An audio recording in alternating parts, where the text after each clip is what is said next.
10:01, good morning from the Circus Sports at the Mint, Kentucky Downs, 104.5 The Zone studio. I'm Lucas Panzica. Tennessee survived and advanced on Sunday with a 79-72 win over Virginia in the second round of the NCAA tournament. Jacoby Gillespie led with 21. 5 Vols scored in double figures, and Tennessee moves on to the Sweet 16 to face 2-seed Iowa State in Chicago on Friday night. Vanderbilt fell in a thriller against Nebraska on Saturday. Tyler Tanner's half-court shot at the buzzer, in and out, 74-72 the final as Vandy gets knocked out in the second round. The Nashville Predators won in overtime last night, 3-2. Philip Forsberg with the game winner. That marks a 4th straight win, and it puts the Preds into the second wild card spot in the West. And Nashville Soccer Club throttled Orlando City Saturday, 5-0. Sam Surridge with a hat trick. Nashville continues its unbeaten start to the season, currently at the top of the Eastern Conference standings. In NFL news, Seahawks wide receiver Jackson Smith-Njigba has signed an extension, making him the highest paid wide receiver in NFL history. 4 years, $168.6 million, including over $120 million in guaranteed money. For all your foundation repairs and waterproofing needs, visit USSTN.com. Breaking news at once on your home for the Titans and Vols. This is 104.5 The Zone.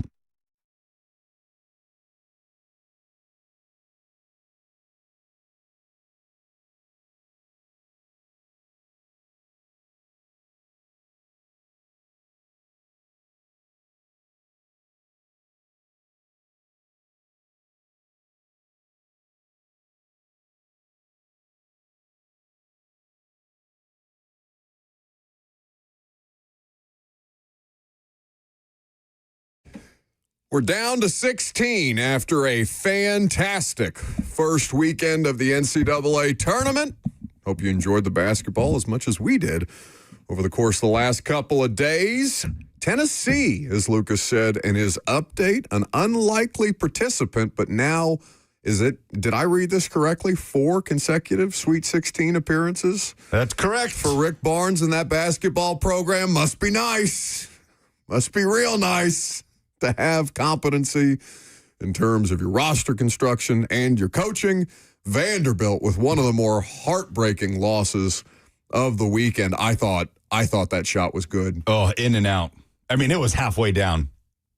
It's just got to be you hate it for them because obviously they've had an incredibly fun season. And that, I don't know, the Kentucky, was it Santa Clara game? Oh, back and forth. That was electric. Like, inject that sequence into my veins. When you talk about March Madness, like, for sure, a picture of what March Madness is.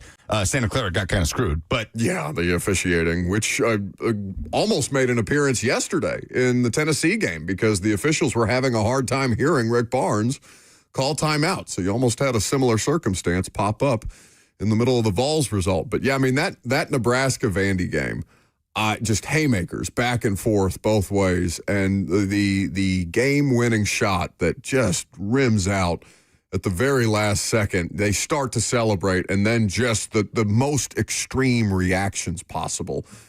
Just unrelenting joy and then sadness as soon as the shot pops out. And Nebraska goes on to advance. 615-737-1045 is the number. If you want to jump in, Facebook, YouTube, Twitter, and Twitch is how you get involved. The two of you spent Thursday and Friday at a sports book in Franklin, Kentucky, the Circus Sportsbook, correct? What's the full title, the proper title? Circus Sportsbook at the Mint Gaming Hall, Kentucky Downs. Did you have a great time? Did you make any money? Did you lose your ass? Did you play slots? What happened? I need a full recap. I've been gone for a couple of days. Robert taught me how to play slots, which was fun. I mean, the sports book. How does one learn how to play slots? Help me here, Robert. Is there a science behind it other than press the button? There's just knowing what you're pressing the button and what it does. If you sit down and you don't know the denominations you're playing on, you could easily blow $20, which Lucas did. He did not realize that he was playing on 5-cent spins, and the 5-cent spins are 5 times the line. Right, and then right. he 3 spins in, he's like, where'd my money go? Not here anymore. So the casinos. So you now. both lost money. No, I hit a $85 jackpot. He did. I think I spent $100, or I took $100 out and I left with $104.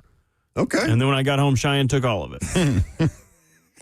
And used it for more practical purposes rather than 5-cent spins at the Mint Gaming Hall. It was fun. That place is just an incredible game watching. It is true to form, a Vegas-style sports book.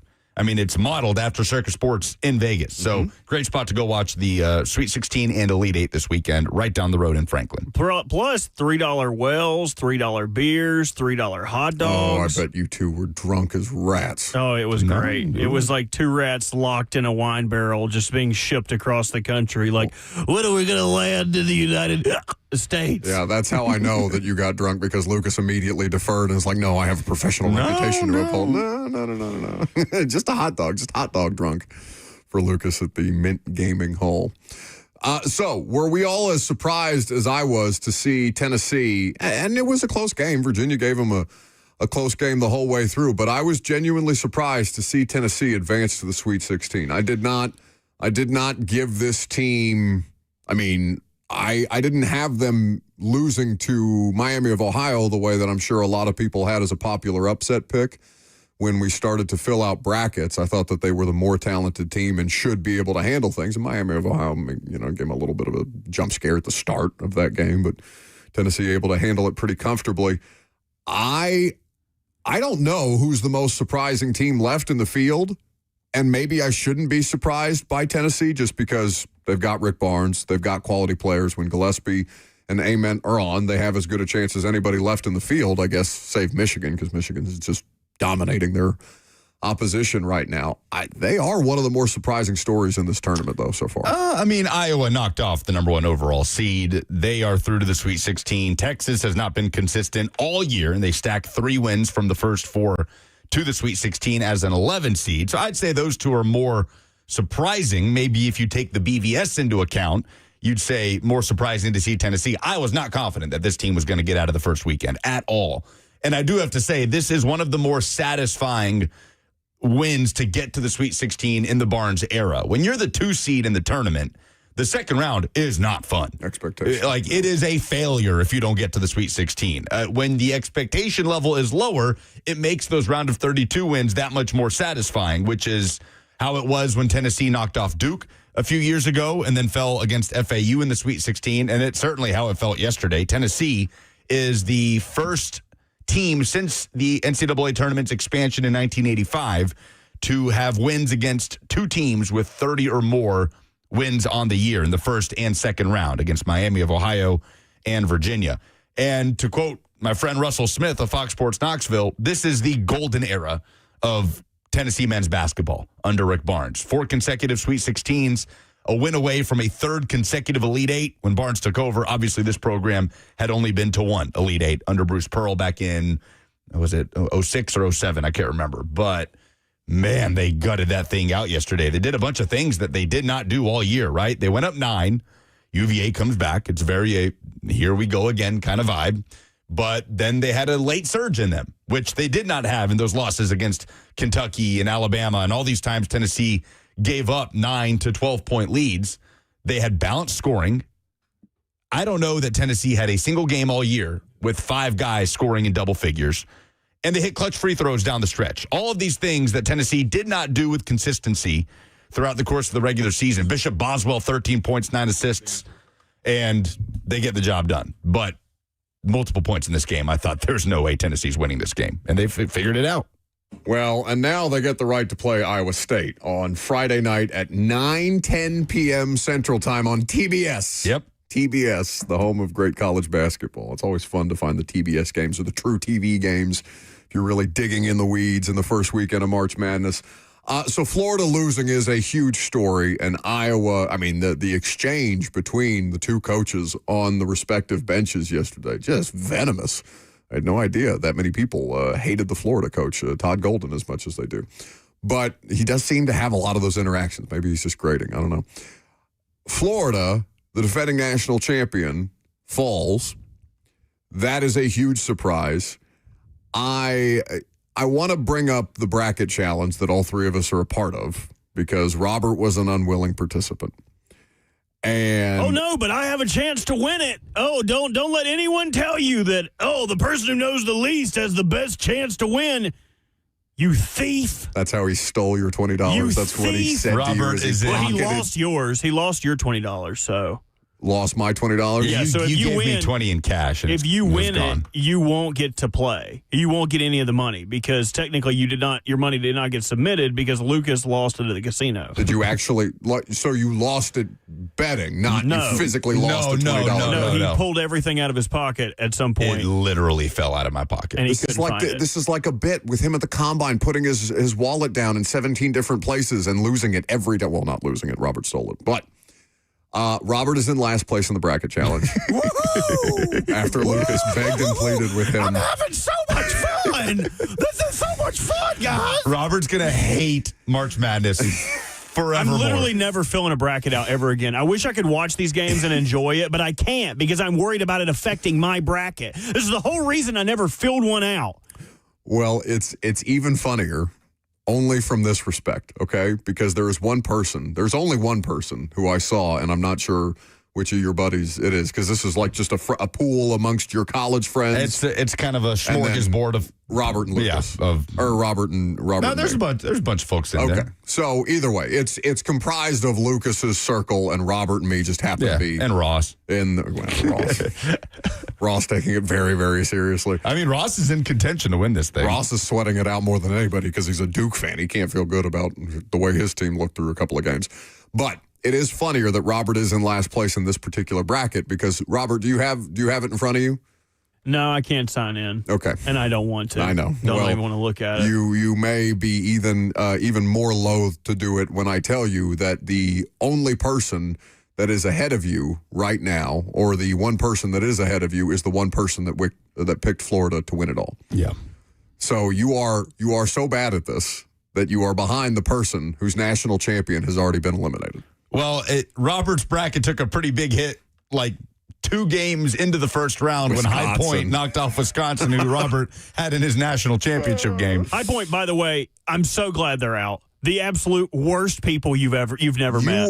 You were foaming at the mouth when I Everyone's brought like, up High Point last night. Such a good story, that little old High Point. Everybody loving on their student broadcasters who were Nobody just knows. screaming into the microphone and not actually calling the game. Tell us about High Point. Anything about that pretentious ass university. It's a private school. They got rid of their football program in the 1800s, and they have this stupid slogan, undefeated football since 1862 or whenever it was. They have lobster at their dining hall every week. They have these places you can live on campus, $40,000 a year, that are built, and inside the houses it's built like an airplane so that you can practice pitching next to an executive on a private plane. No way. They are the worst, most pretentious, most no one could afford to go to school here ever school. I'm glad they're out. Oh, look at little High Point with their little facilities. Look at their facilities. Look at their facilities. What's their enrollment? They have like 5,000 undergrads, Okay. according to Wikipedia. At $175K a semester. No, it's not that high, but it's high. It's high as hell. That's crazy. I did not know that about High Point. I love the idea that this is kind of like Sister Jean a couple of years ago. It was the rare moment where I got to be aligned with Tennessee fans because when Loyola beat Tennessee to advance, didn't you have a buddy that almost got in some trouble for his Sister Jean tweets? I was telling Robert all about this while we were hanging out at Circus Sportsbook. Yes, I did have a friend and colleague that tweeted some things about Sister Jean in the world of Catholicism and college basketball descended upon him. Essentially preying on a nun's downfall, not frowned upon. Yeah. Which is just the best of all Twitter, right? Like when they because it doesn't matter. Anybody can get the smoke. They're just lashing out at all sides. But I did not enjoy the Sister Jean, lore, for lack of a better term, and I was also down on who she's since passed on. Rest in right? peace, Sister Okay, Jean. rest in peace, Sister Jean. Very Yeah, good. are there any? I want some clout. Are there any other old people that everyone loves that are universally loved that I could poo on? I don't know. I don't know if there's been like an off-court symbol in this tournament that comes even close to that. It's been the High Point play-by-play people, and you've already taken them out. Like the student broadcast for High Point losing their minds was the thing that I saw the most, like, non-basketball. Because Who was the program last year that had the guy with the boombox that all of a sudden got an NIL It's deal? McNeese State. McNeese. Aura. Okay. That's the guy's name. Right. Literally Oricon. That's not real. His name is Oricon. That's like his nickname. That's a hell of a name. Yeah, it's his Something like nickname. It's excellent. Either way. Amir Khan, they call him Aura. Okay. Excellent. There's not really a figure, a mascot like figure in this year's tournament that you would be able to go after that way for your clout. But we can find you one at some point if you would like to create See a if straw Iowa man. State has one. I'm just type of filling out a situation. Pokemon March Madness bracket. I don't care anymore. You see what you did? In trying to get Robert on board with we need you to the care NCAA tournament. because it's the only way that we're going to get Mock Draft Monday off the ground in the middle of the tournament He discussion. doesn't today. care. No, I know he doesn't He doesn't care either. Did you see how We're quick both he just was? faking it. It's the only time. That's the fastest he's ever agreed with me in his life. When I said, let's move Mock Draft Monday up a little bit. We It's don't even. It's the least interesting thing We we don't have going on. look at each today. other in the eyes anymore. The lights are always off. We have Took one dinner in weekend of the separate sports rooms. All right, well, let's see if there's anything new on this mock draft Monday. Look at him. Look at him lying through his teeth. Or if it's just another Reuben Bain to the Titans. Keep it moving. Find out next.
just another mock draft Monday. I wish it were draft day, 'cause that's my fun day. My I don't have to mock day. It's just another mock draft Monday. You don't look excited. We're doing this for you. You're back there pouting. You're not going to participate in Mock Draft Monday? Look at him.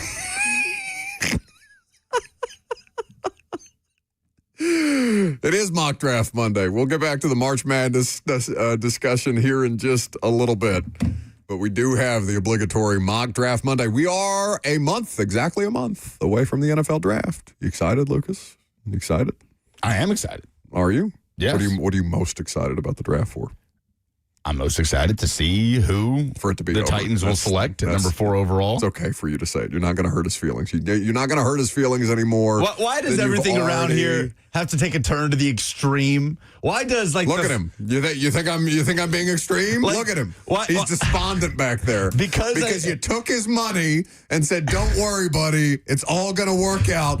You get into March Madness and I'll get into the draft." And then you took his money and he's in last place in the bracket. No, I'm talking about the fact that I showed the slightest shred of fatigue of mock drafts, and I'm like, okay, but I am just ready for the draft to get here so we can find out who actually will go to these teams. And that has to turn into I hate the draft. Of course I don't hate the draft. The draft is exciting. It's an abundance of hope. The draft is fun. There's moving parts and pieces. No. Why would I hate the draft? Your on-air perspective, well, one, because you hate the people that cover the NFL that don't watch college football and just treat these players as if they've manifested out of nowhere. Yes, but those people do not have enough power to make me hate the draft. That's the draft true. is the coming together of the two most popular sports in America. How did you phrase it to me and Robert in independent conversations at the Combine? What was the exact phraseology that you used? It's not because it was not a ton of juice for this draft specifically. I think it was a little bit more extreme than that. I think you're saying one thing on air and doing another thing off air, but it's fine. We have a mock draft. Everybody get excited. David Bailey is the selection at 4th overall in the latest NFL.com mock draft. This one done by Chad Reuter, who is one of their draft analysts. By the way, are we allowed to tease what's coming up this week, Robert? That's up to you. I don't want to get Lucas down that it's not a March Madness guest or something. We'll just save it. Wait. Well, what's coming up this week? Sounds up to you. This is like showing somebody a house before you get your offer accepted on it, and then somebody else gets their offer accepted on the house, and the house goes away. I don't know how we feel about guest booking juju. Yeah, I guess we could tell Lucas. Wednesday we'll have just a well-known draft expert. Daniel Jeremiah is going to join the program at 12:20 on Wednesday. Let's go. I don't want to put a damper on you guys. I know it's in the middle of March Madness. Should we out Lucas with Daniel Jeremiah? Should we do that? Because that's the only way to make you feel better about this is if we can make him uncomfy with Daniel Jeremiah on Zoom. Only if we could pressure Daniel Jeremiah into pressuring Lucas to work our movie quotes into his soccer broadcasts. And as somebody who does a local NFL broadcast on a week-by-week basis, Daniel Jeremiah would probably accept his excuses less. Fitzy's doing this for us on the IFL. What is he doing? He worked in, because he uses the term hibbity-dibbity on air to describe sex. So he worked that into the IFL broadcast. In what context? I have the call on my phone, but I mean, I can pull it up. Oh, you need to send that to me, email it to me right now. Yes, because he actually does it. And he's doing a great job. Him and Tice are doing such a good job. I talked to him this weekend. I usually don't give a rip about any of those Arena League things, but they actually make me care. They actually get me excited for those games. He's also working sponsors into his play-by-play calls as a means to, increase his own value. All things that Lucas could have been on the forefront of, but instead Fitzy, opportunistic, took it from him and is doing it better. Anyway. I'm so excited for Daniel Jeremiah. I'm putting it in the grid myself as we speak. Yay. 12:20 Wednesday. That's a great job, buddy. That's a great get. He's gonna forget and then tell us, do you guys know Daniel Jeremiah was on the show on Wednesday? Holy crap. When did this get put in here? You didn't tell me. You didn't tell me you booked Daniel Jeremiah. Unbelievable. The fourth time I've told him. Anyway, it's an NFL.com mock draft not done by Daniel Jeremiah, and this one is 4 rounds. So The top of the draft looks pretty chalk. What are the odds? Do we have offshore odds on who is expected to go in what slot? Because I feel like I see Francis Mauigoa, the offensive tackle out of Miami, in that 3 spot as much as I see Jeremiah Love, if not more.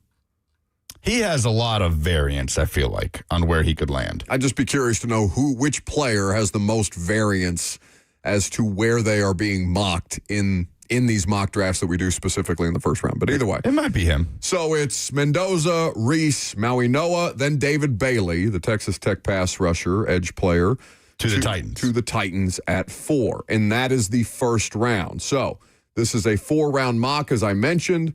In the second round, for some reason, NFL.com is taking its time to load. Jeremy Bernard, the Alabama wide receiver, is the pick at 35 because the Titans have the 3rd pick in the second round. And then at the top of the 3rd round, where the Titans currently exist, right after the Cardinals, Jake Galladay is how you pronounce the Cincinnati linebacker's name. They have them taking a center with the 4th round selection that the Titans currently have at 101.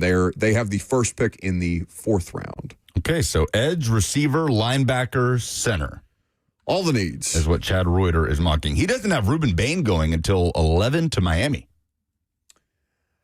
Where are we as a show on Bain versus Bailey? Because those are the most likely 2 edge guys to still be there. Now, something could happen where the Jets, I don't know, if the Jets decide they're going to smokescreen their way through Arvell Reese all offseason long and then take David Bailey or Ruben Bain 2nd overall. These things could happen. But as we sit here right now, the common knowledge or the common perception is that both Reese and Bain will be there for whomever to choose from in the top 5. Are we leaning one way or the other as a show on either of those edge players? Because it feels like Bain, in an optical sense, has taken the biggest hit from the Titans fan base. They don't seem to be as dead set on Ruben Bain as they were when Jeff Simmons said it into a microphone with 3HL at the Super Bowl. Yeah, I guess the measurables, people have just had a few weeks now to stew on the arm length thing out of the combine. But Robert, you found some pretty interesting information on exactly that from the combine.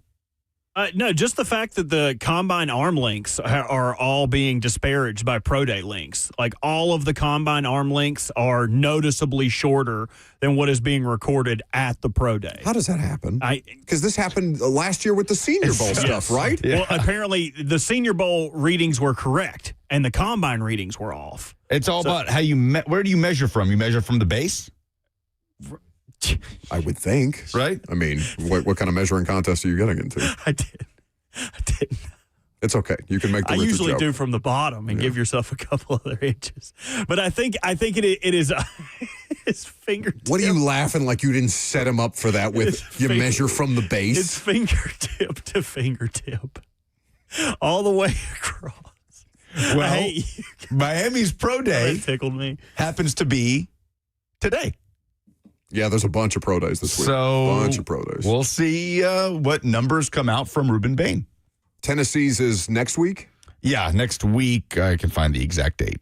But, yeah, next week for Jamal McCoy to, quell some questions about him. He does not go until 18 in this mock to Minnesota. So to talk about the arm lengths and how they're impacting players in the draft. So Spencer Fano, who is an offensive lineman from Utah, he was supposed to be a tackle going into this, but after the combine arm lengths came out that he had 32 1/8 inch arms, which are below the threshold, everyone was like, oh, he's a guard, move him to guard, and his draft stock plummeted in the mock drafts and people trying to assign value from the combine. Well, at his pro day, his arms measured in at 32 7/8 inch.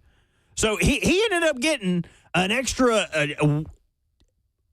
Somebody do math for me. I ain't good with fractions. You're in the wrong place, friend. He got a good little bit of extra adage. He was probably He shaved before measuring below the base.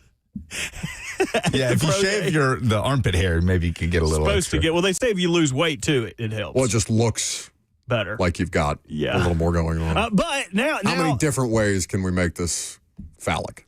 so while his combine numbers were considered short for an NFL tackle, now the pro day measurements significantly boosted his draft stock as far as him remaining at tackle. I mean, if the combine can't even get the measurements right, they're going to do away with the combine. No, they're not. Well, in the sense, no, you're correct in saying that they will not do away entirely with the combine. It could lose its value as it pertains to how much it actually helps teams evaluate prospects, but it ain't going anywhere. Well, in the sense that if I'm not getting accurate measurements and I'm not getting accurate testing numbers, why am I going to go? If I'm the Rams or the Jags, Robert Saleh said it's the first combine he's been to since 2019. Yeah. He's been a head coach now twice since the last time he was at the NFL combine. So I think for what the NFL wants the combine to be, which is they're trying to prop it up as a fan event. Yep. Like they're trying to. A fan and media event. They sold ticket packages to this thing.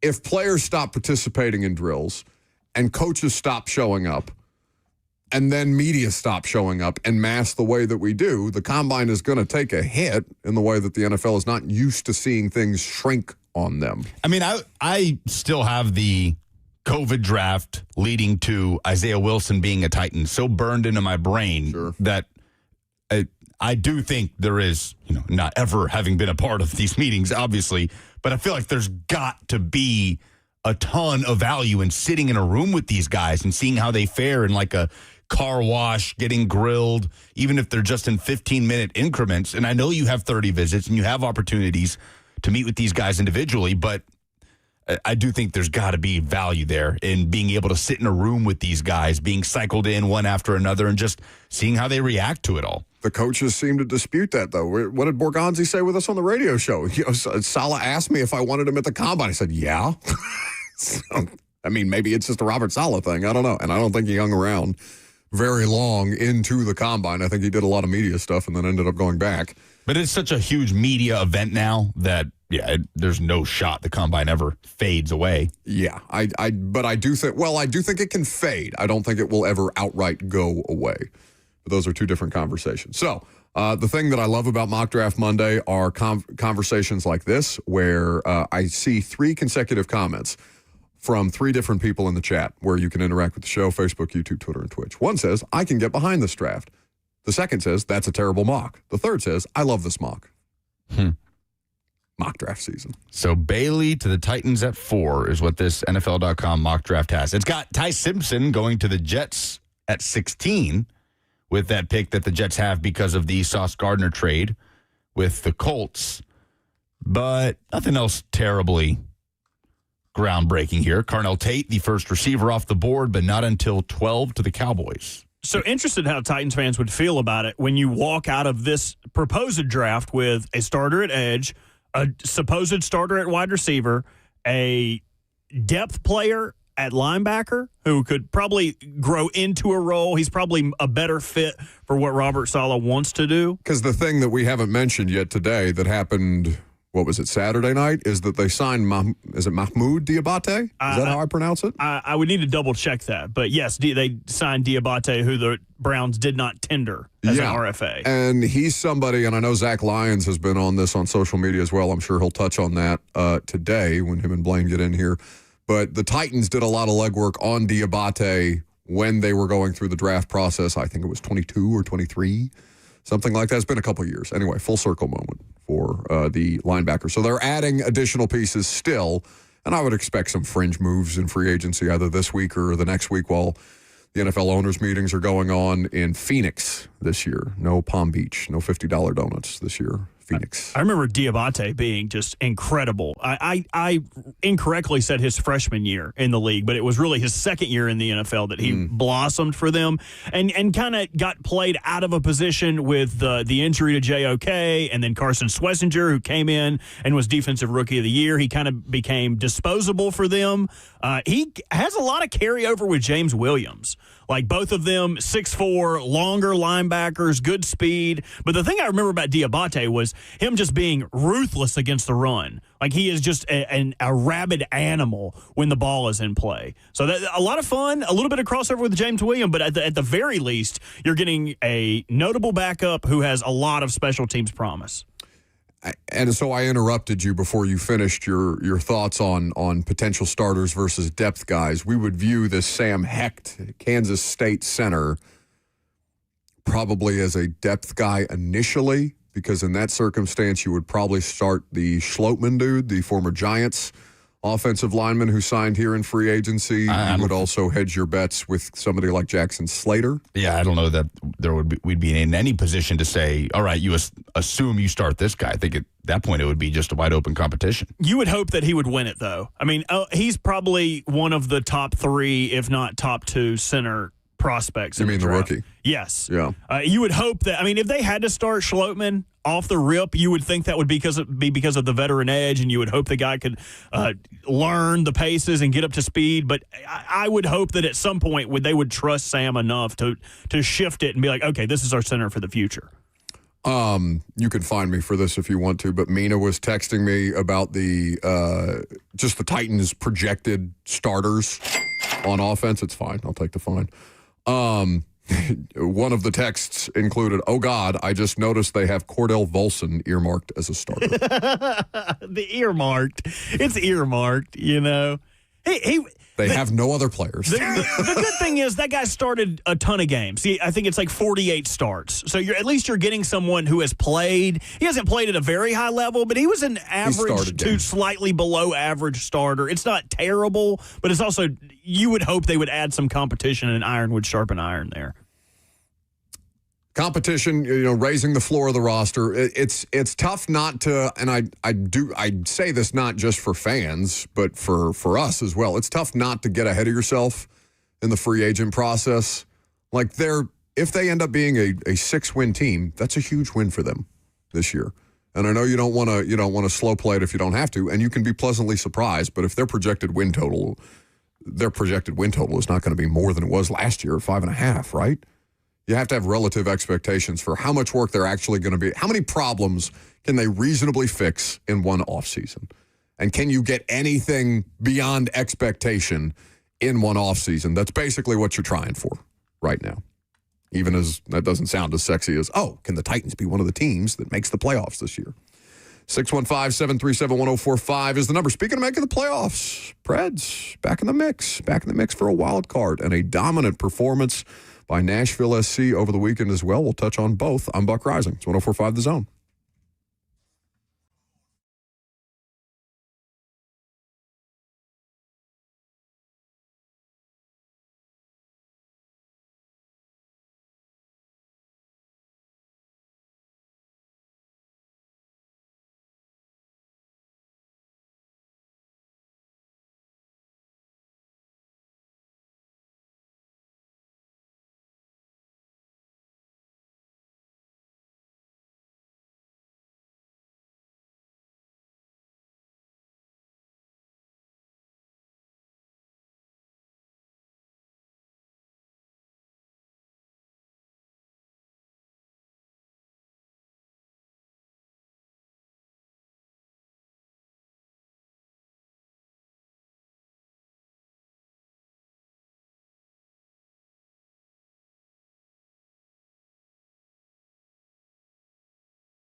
So if the Preds make the playoffs, does Barry Trotz stay? I don't think so. That's a conversation for another day. But the Preds, that tells you how rarely we talk about the hockey team around here, that it still shocks me anytime I hear that sound. But the Preds riding a bit of a heater. Got it done again yesterday. Have they won 4 consecutive games? Did I see that correctly? That's correct. 3-2, the OT win against Chicago. Philip Forsberg, 2 goals and an assist, including the game winner in the extra period. They are into the second wild card spot in the West, which they've kind of been flirting with. They've been 2 points back, 4 points back. They've had bad spells. They've had good spells. And now here they are, less than a month to go in the regular season, in a kind of a weird spot where they weren't really full-blown sellers at the trade deadline. They moved some parts and pieces. They certainly weren't buyers, but they kind of straddled the line a little bit. Barry Trotz is out. We'll see what happens at GM. But Andrew Burnett suddenly is making it a very interesting situation at head coach, because I think he's done an excellent job with this group this year, coming out of that horrible start to the season. And to be in a playoff spot with less than a month to go and a GM search basically underway, that's a tough spot for him to be in, and they've responded pretty well. So you think it's like a Harry Potter Voldemort situation? How so? Good spells, bad spells? Yeah, I'd say so. These last 4 games has been a Harry Potter situation for the Preds. Wins over Winnipeg on the road, at home against Seattle, at home against Vegas, and at the Blackhawks. They will host the Sharks back at Bridgestone Arena tomorrow, trying to make it 5 in a row. So what is the biggest thing that could happen to them in their race for this playoff spot? Well, I mean, you don't want to say things like this to potentially put it into the atmosphere, but like injuries. Well, you're really not supposed to say the Vada Kedavra spell anyway. It's like one of the banned spells. You're really trying to get this Harry Potter thing off the ground, aren't you? Yeah. Okay. How's that going? I need it to be October again so I can do my rewatch. Well, there's 12 games remaining in the regular season. They're just in an interesting place. Like they are in sort of this purgatory where nobody looks at the Predators as contenders by any stretch. Azkaban. They are right on the cusp. And as of right now, they are in the postseason. There's still a lot of hockey left to be played, but I do think Andrew Burnett deserves a ton of credit for what he's done with this group. Sirius Black did not get the credit he deserved. That's true. No, he got plenty of credit. No, very underrated. No, he's not underrated. There's an entire movie dedicated to him. He made the ultimate sacrifice. He did. It was very necessary to Harry's progression as a player. So will Andrew Burnett be sacrificed at the end of the year, or will he stay on? Will it be another case? Let's say the Preds do finally bring in an outside name to be the general manager. Hagrid should be the general. You're just reaching. And then said GM decides to retain former Predator and current head coach Andrew Burnett. I don't know. The whole thing, all the moving parts in this are very interesting.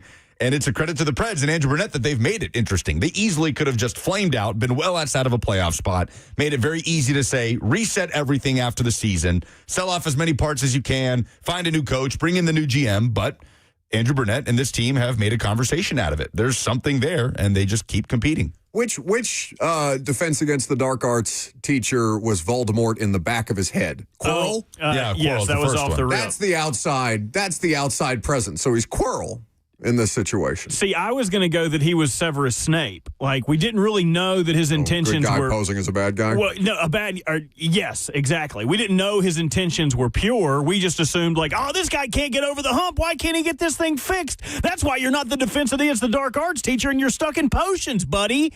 But really, at the end of it, it's like, hold on. What was Andrew Burnett with the Death Eaters? What was he doing there? Why didn't Gandalf tell? Oh, that's not Gandalf. What's the? Oh, no, you've lost the thread. Ian McKellen was the better We've wizard. got wizards from other worlds coming into play. Is he Dumbledore. Excuse me. Sorry. Gilderoy Lockhart, a fraud. Yeah, there you go. the Hercule, if we're making it work in Dragon Ball Z and Harry Potter. Oh, Harry Potter Z would be so good. Somebody on YouTube says, WTF is going on. We don't know, man. It's just another day in the radio show. Oh, Victor Crumb, yes. Soccer also won big over the weekend. What do you got? They're a buzzsaw right now, man. I mean, they are just firing on all cylinders. Sam Surridge can't stop scoring goals. Ricky on YouTube says this is what happens when they attempt to talk about, in quotes, the hockey team. Yes, that's what I refer to the Preds as. So the soccer team's kind of like Gryffindor on the Quidditch pitch right now. They just can't be stopped. They can't be stopped. That's a great comparison. They're pulling teams apart. Rock solid defensively. Brian Schwacke has been excellent in goal. They're unbeaten still. Top of the Eastern Conference. Sam Surridge, 4th career hat trick in the 5-0 demolition of Orlando on Saturday. It is 3 shy of the MLS record of 7. Hani also has 4 career hat tricks. So, first month of the year, this team was tasked with playing 9 games in 32 days because of CONCACAF Champions Cup fixtures mixed in. And they've managed to go unbeaten in those 9 games and emerge out of it. There's an international break this weekend. So players will all, the ones that are called up will go with their respective national teams for some friendlies this coming weekend. And Nashville SC will be off. But, you literally couldn't have drawn up a better start to the year for BJ Callahan's group. Big dividends on the Espinoza acquisition so far. Oh, huge. Yeah, he scored an absolute banger at an impossible angle against Orlando. He scored the goal that put them through against Miami to eliminate Messi and Miami from CONCACAF Champions Cup. And it all started, as we discussed, with a clerical error by the San Jose Earthquakes to not submit the form that would trigger the option to keep Christian Espinoza a member of San Jose. Instead, he became a free agent.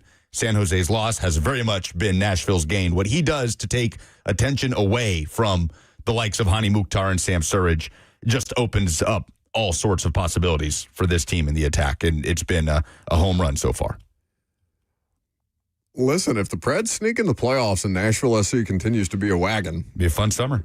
It would make a world of difference in a sports market that is starved for anybody to be good at anything. I know the soccer team was good last year, but they seem appreciably better. They do. They seem to play a more, and again, I would not even pretend to delve into the world of soccer analysis, but they seem to play a more attacking style, which would lead to a higher level of entertainment value for people who may not be in the business of a 0-0 draw or something like that. This is not that kind of soccer team. No. What you love about BJ is on the road. Unless they play Miami. There's a pretty typical, goodbye Miami, dispatch them in CONCACAF Champions Cup. Typical Meade says NSC going after that goblet of fire, Robert. But most...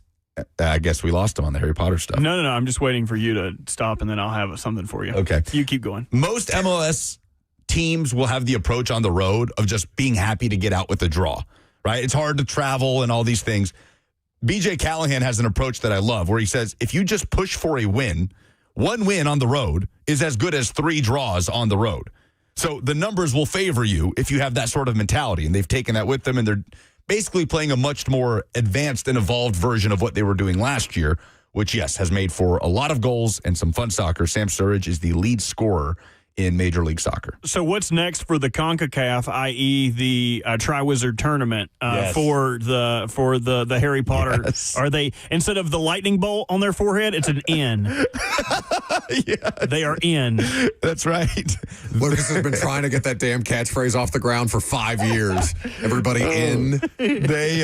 Stop it. They are now on to the quarterfinal of CONCACAF Champions Cup, which basically places them among the 8 top teams in North America, and they are facing Club America, the biggest team out of Mexico.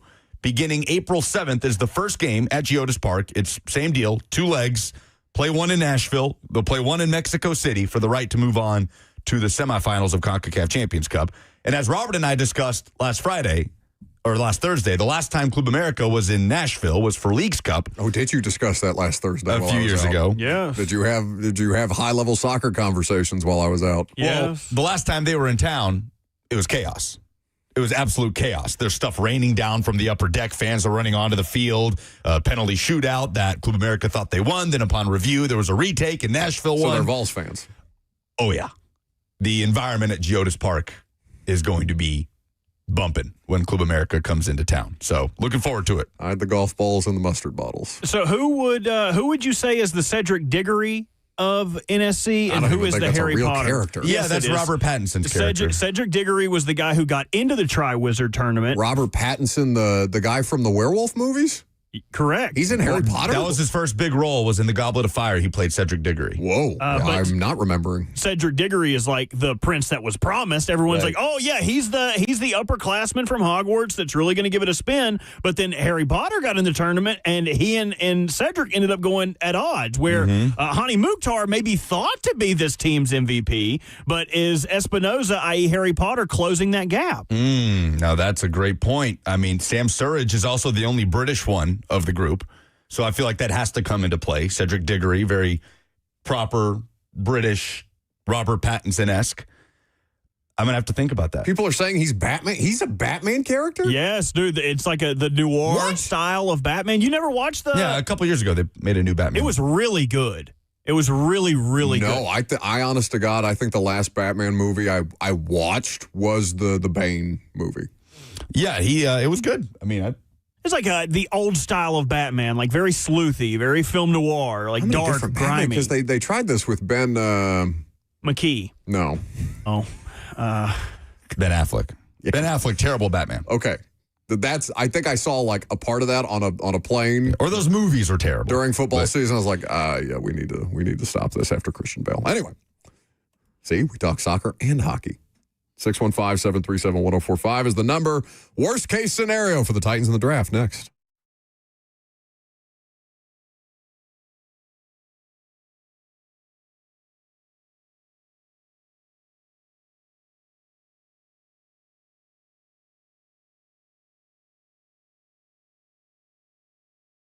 Guys, if you're dealing with performance issues, then the place for you is the Tennessee Men's Clinic. They are here to help you through that process. And certainly it's not something that you want to procrastinate on, because it's not going to get better if you just ignore it and leave it alone and hope that the situation will rectify itself.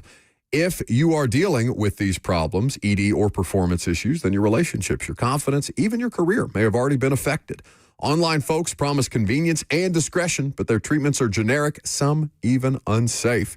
No more excuses. The Tennessee Men's Clinic is the state's first men's health-focused urology practice, with multiple urologists and providers focused solely on male performance. No unproven snake oil or peptides without solid research. Since 2014, they've pioneered men's health in Tennessee and have been testing and growing to make sure you get the best care and the safest, most effective treatments. So call them today at 615-208-9090. That's 615-208-9090 or online in under 30 seconds at TennesseeMen'sClinic.com.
11:04. Good morning from the Circus Sports at the Mint Kentucky Downs studio. I'm Lucas Panzica. Tennessee survived and advanced Sunday with a 79-72 win over UVA in the second round of the NCAA tournament. Jacoby Gillespie, 21 points, 5 Vols scored in double figures, and Tennessee moves on to the Sweet 16. They face 2-seed Iowa State Friday in Chicago. Vanderbilt fell in a thriller against Nebraska Saturday. 74-72 was the final. Vandy getting knocked out in the second round. The Nashville Predators won in OT 3-2 on Sunday. Philip Forsberg with the game winner and marks a 4th straight win for the Preds and puts them into the second wild card spot in the West. And Nashville Soccer Club throttled Orlando City Saturday 5-0. Sam Surridge with his 4th career hat trick. Nashville continues an unbeaten start to the year. They are at the top of the Eastern Conference standings. In NFL news, Seahawks wideout Jackson Smith-Njigba has signed an extension that makes him the highest paid wide receiver in NFL history. 4 years, $168.6 million, including over $120 million in guaranteed money. For all your foundation repairs and waterproofing needs, visit USSTN.com. Breaking news at once on your home for the Titans and Vols. This is 104.5 The Zone.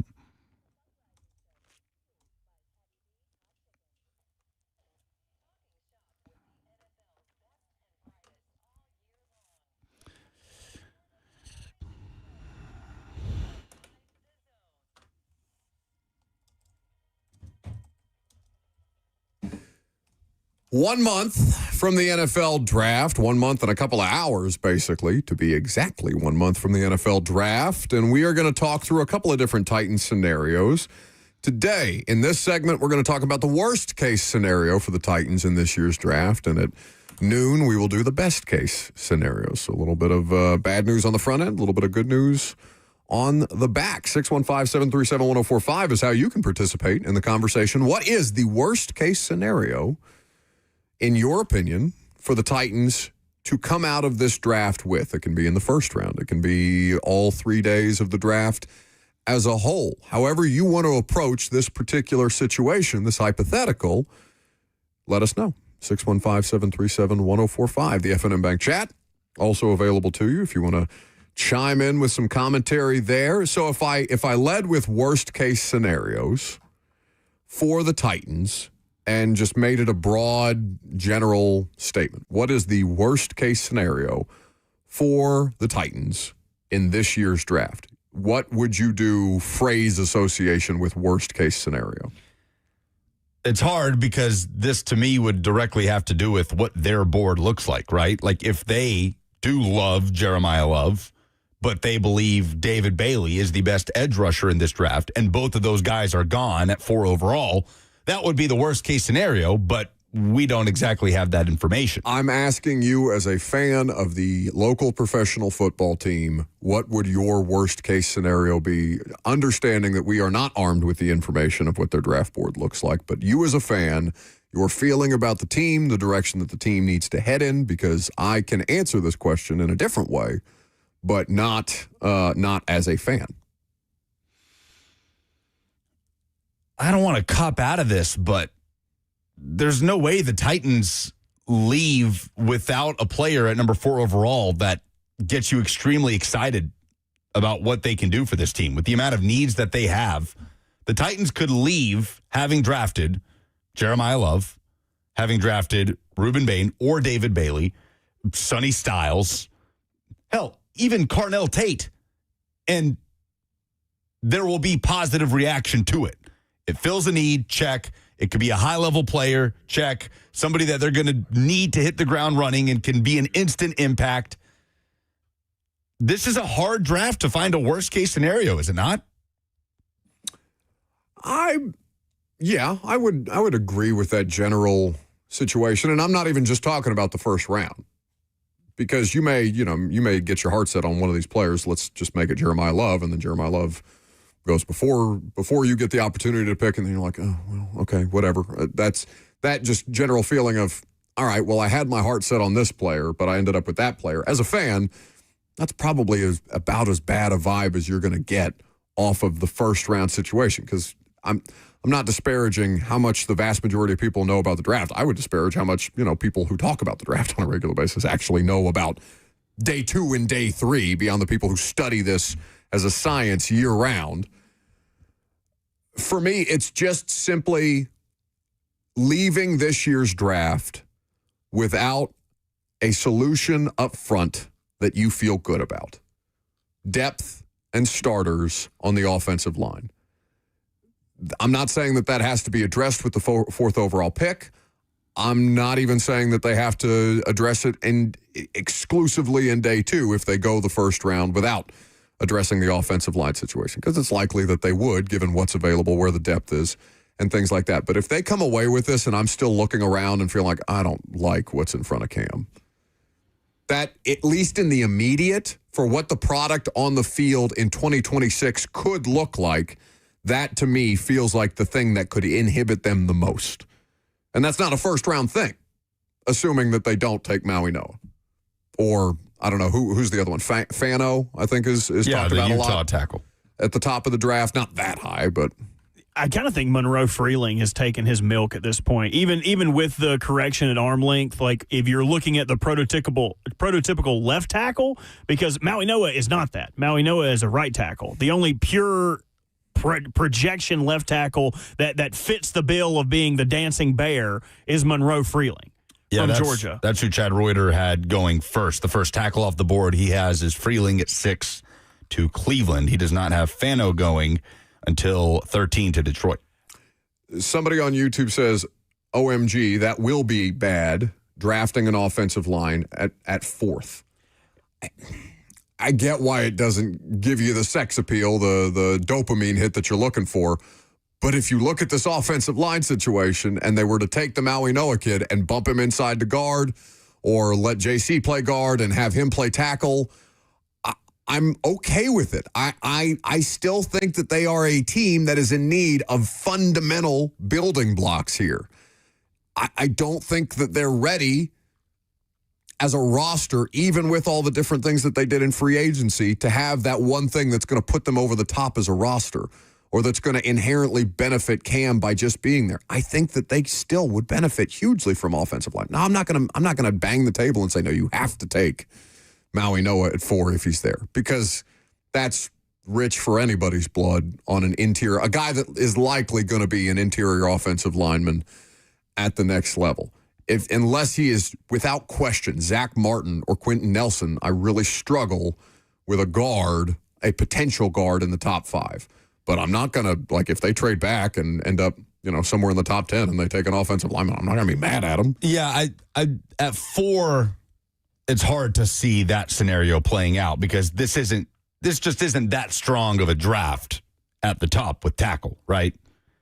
I agree with Titans fans saying an offensive lineman at 4 would be worst case scenario, because I am of the opinion that there are better players outside of the offensive line, unless it's Francis Maui Noa. I mean, hell, what if he falls to 4 and the Titans just love him and think that he's the offensive tackle of the future? For what it's worth, I have infinitely less questions about Maui Noa's translation to the NFL than I do Bain or Bailey, for what that's worth. And that's in a vacuum. That's not taking into account what the Titans need. But, I mean, and if you do take him, you would I think that would be a signal that JC would be moving to guard, at least right now. You don't, as you said, you do not draft a guy in the top 5 if he is going to be playing guard, unless it's a situation where, and his name escapes me, the Ravens drafted the future at their first draft ever. Ogden. Ogden played his rookie year at guard and then moved to left tackle because they had a left tackle. Those are the cases where I could see it. But if you're going to take somebody there, just take somebody you know is going to be good. So take somebody that fits what you want to do. And he's going to be good. Now we know he's going to be a good NFL football player. Yeah, I think he's a tackle. He would be a very good guard, but I think he is a tackle. Your flow is flowing, by the way. Yeah, my hair tie broke. Letting it loose. Looking like Hagrid. Look, you actually look like Hagrid. Is that supposed to be nice? Yeah. Is that supposed to be a compliment? Well, no. Hagrid really pulls in the Harry Potter movies. All Professor McGonagall is really fawning over Hagrid. Everybody loves Hagrid. Well, yeah, he's just the lovable drunk that everybody just, look, he's got a lot of exotic animals that he lives with by himself because no one wants to live with him. This is not the compliment that you guys, you really look like, Lucas, you really look like Mussolini today. You're just really embodying bullying Mussolini. Now that feels racist.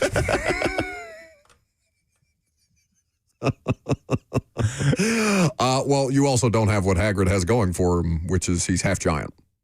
And a fantastic beard. Yeah, I think you're lacking a little bit on multiple fronts. Dude, if I could get... Maybe if you shave, maybe it'll make it bigger. Tyler said Hagrid if he was a Weasley. I can't think of him.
Welcome back to the show, fueled by Hattie B's Hot Chicken. The best hot chicken in the world. I was dreaming about some Hattie B's. We were talking about other just bad, lesser chicken establishments. These thoughts should not even cross our minds. They should not even leave our lips because, of course, we have the greatest hot chicken in the world. It is Hattie B's, but it just made me long for Hattie B's at, 9:30 this morning. We're overdue. It's been quite some time since we've had lunch delivered to the station or since we've made a trip to any one of their Middle Tennessee locations, which, by the way, are all open at 11 a.m. Have they made any headway with that white chicken chili? Yes, you're not in the group text with the rest of us. Oh, yeah, the guy who, you know what? No, because you didn't come up with that. That was me.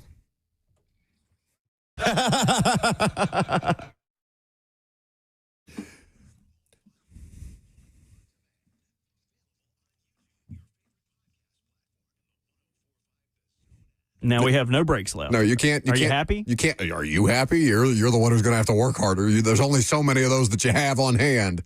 I fixed it. You can't. You can't just play one of those every time you pout.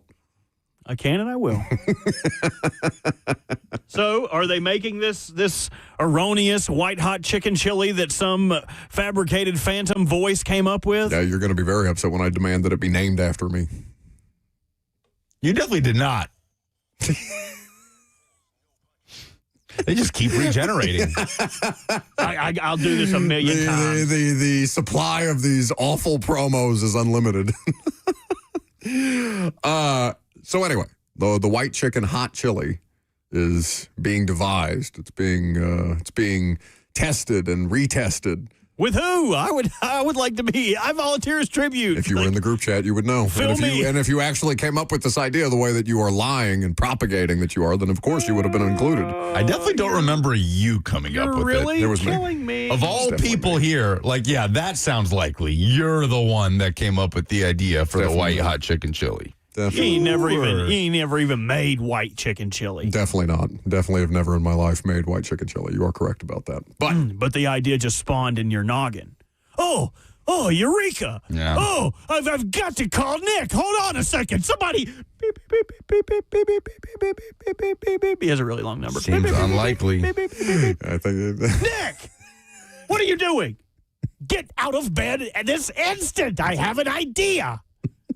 Throw together in a vat the hot chicken and chili. I don't care that it's 3 a.m. Speaking of turning up the heat, there are some blue blood basketball programs that are probably feeling some kind of way about their incumbent coaches. How do you feel today if you are either North Carolina basketball fan that saw your team eliminated in the round of 64, or a Kentucky basketball fan where it is very famously notated how much you paid for your roster only for you to get just your skull caved in the round of 32 and barely survived in an overtime situation. What was Santa Clara, a 10 seed? Probably should have lost if Santa Clara gets the timeout they were demanding after making the 3 to take the lead with 2 seconds left. So, how do you feel today? Because we have many Kentucky fans in the audience. North Carolina is a national fan base. I'm assuming there are some North Carolina basketball fans among you out there in the world, and it's not just like we're in Middle Tennessee. The FM broadcast is largely Tennessee, but we have people in Kentucky and Georgia and Alabama and everywhere else. I mean, we get calls from Vegas, Boston, everywhere. So, how do you feel today if you are a fan of one of these blue blood basketball programs? How long does it take for you to no longer get to call yourself that? Because North Carolina was in a championship game with Hubert Davis, and he has done a lot of, is it too strong a word to say grifting, Robert? This is your part of the world, so you would probably be better to check me if you think I'm going too far on that. But he's lived for a while off that appearance, that run to the finals that North Carolina made. In Hubert Davis. Yes. Yeah. It feels a bit like a grift. And they aren't, look at the history of their football program, their basketball program. They don't make moves with any kind of quick decision making. Or, if they're going to do something, it's going to be a calculated decision. So, they don't have NFL thinking or NBA thinking when it comes to coaches. If we hire somebody, that's our dude. We're going to stick with him. And if he has a down year, we're going to see him through it and figure out where we went wrong and how do we fix that. We're not going to spring to judgment and go, you know what, we should have signed Wes Miller, who was fired from Cincinnati and I think hired today to be Charlotte's new head coach. They're going to make a good decision. And Bubba Cunningham, I believe, is supposed to speak either today or tomorrow. That is UNC's AD on a decision for this. But if either decision they make, they will not make it lightly. Trust and believe that they are going to light the beacons and have all of the trust holders and the decision makers locked in a room until this gets figured out. How'd that go for them the last time they hired a coach? Well, you ended up with Jordan Hudson running the show. That was a split decision, right? That was the new money at Carolina, wanting a splash hire, not wanting to keep I can't remember nobody's Mac name. Brown. Half of them wanted to keep Mac Brown. The new money. And some of the other people in the front office wanted Bill Belichick. So I wonder if this is a split decision, and I wonder if that impacts the timeline of the decision. Because if you're going to fire your coach, good ones are getting hired up already. Mm-hmm. You need to make that decision, or you will be behind the 8 ball. It's so interesting that you have these two blue blood programs with – I hiccuped mid-sentence right there. Now I've got them. Just a hiccup. Yeah. You have – two blue bloods, each coached by a program legend. Who feels worse right now, Kentucky or UNC fans? Kentucky, because everybody keeps rubbing their nose on the fact that you paid how much for that roster, only for your best player. Owe was awesome to bail them out in a huge spot. Now, Kentucky has three more tournament wins in each of the last two tournaments than Hubert Davis, which for him is 0. Mm-hmm. But he does have the proof of concept, like you mentioned, of getting to the national championship game, won the conference, made it to a Sweet 16. Well, because somebody, Brandon on YouTube says, we still have the records, so we will still be a blue blood for the time being. How did Indiana do this year, Buck? No, I'm bringing that up within the context of Indiana, because I don't think they're not a college basketball blue blood anymore. They're a has-been. The program that I love that has 5 national championships hasn't won one since 87. You're still a blue blood, though. Blue blood literally is about history. I don't care. You don't get to grift off history, which is, I think, the argument against Hubert Davis. That national championship appearance is history. I'm not saying it benefits them in any way right now, other than, I guess, in recruiting and still being an attractive place aesthetically to play basketball. But are you talking about Indiana or North Carolina? Indiana. If Indiana, what's the coach's name? DeVries. If he turns it around next year and they're in the Elite 8, then Indiana is a blue blood. That's back in the picture. That's how it goes. You can say that now. You can't flip-flop. No, I don't accept that. I don't accept that. Buck's child bringing him a C on a spell. I don't accept this. No, I know it's passing. No, that's Buck as a child when his mother sat his dinner down in front of him. I don't accept that. That's correct. I don't accept this. I said prime rib. Damn it, woman. It's 1:30 in the afternoon. Eat your Lunchable, please. No, it's not nachos or pizza. I don't want it. No, getting to an Elite 8 is not good enough. You do it consistently. You do it over a number of years. If you are at the point, Tennessee is more of a basketball blue blood right now than Indiana. No, they're not. They absolutely are. Somebody needs to teach you the definition of blue blood.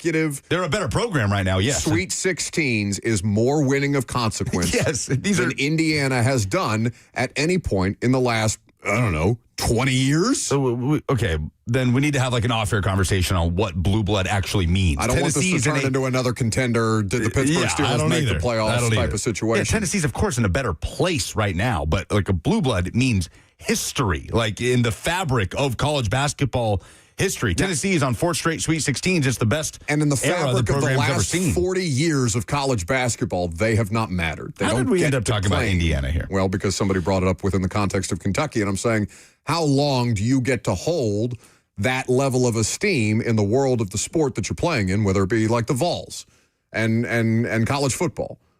National championship, very, very many years removed. How long do you get to cling to that history and say, no, we deserve to be considered one of the top programs, one of the historically best programs in the country? You can talk about historically best programs in the country, but I don't think that gives you meaning in the modern era of college sports. Who do we think has a shorter leash, I suppose, between Davis and Pope?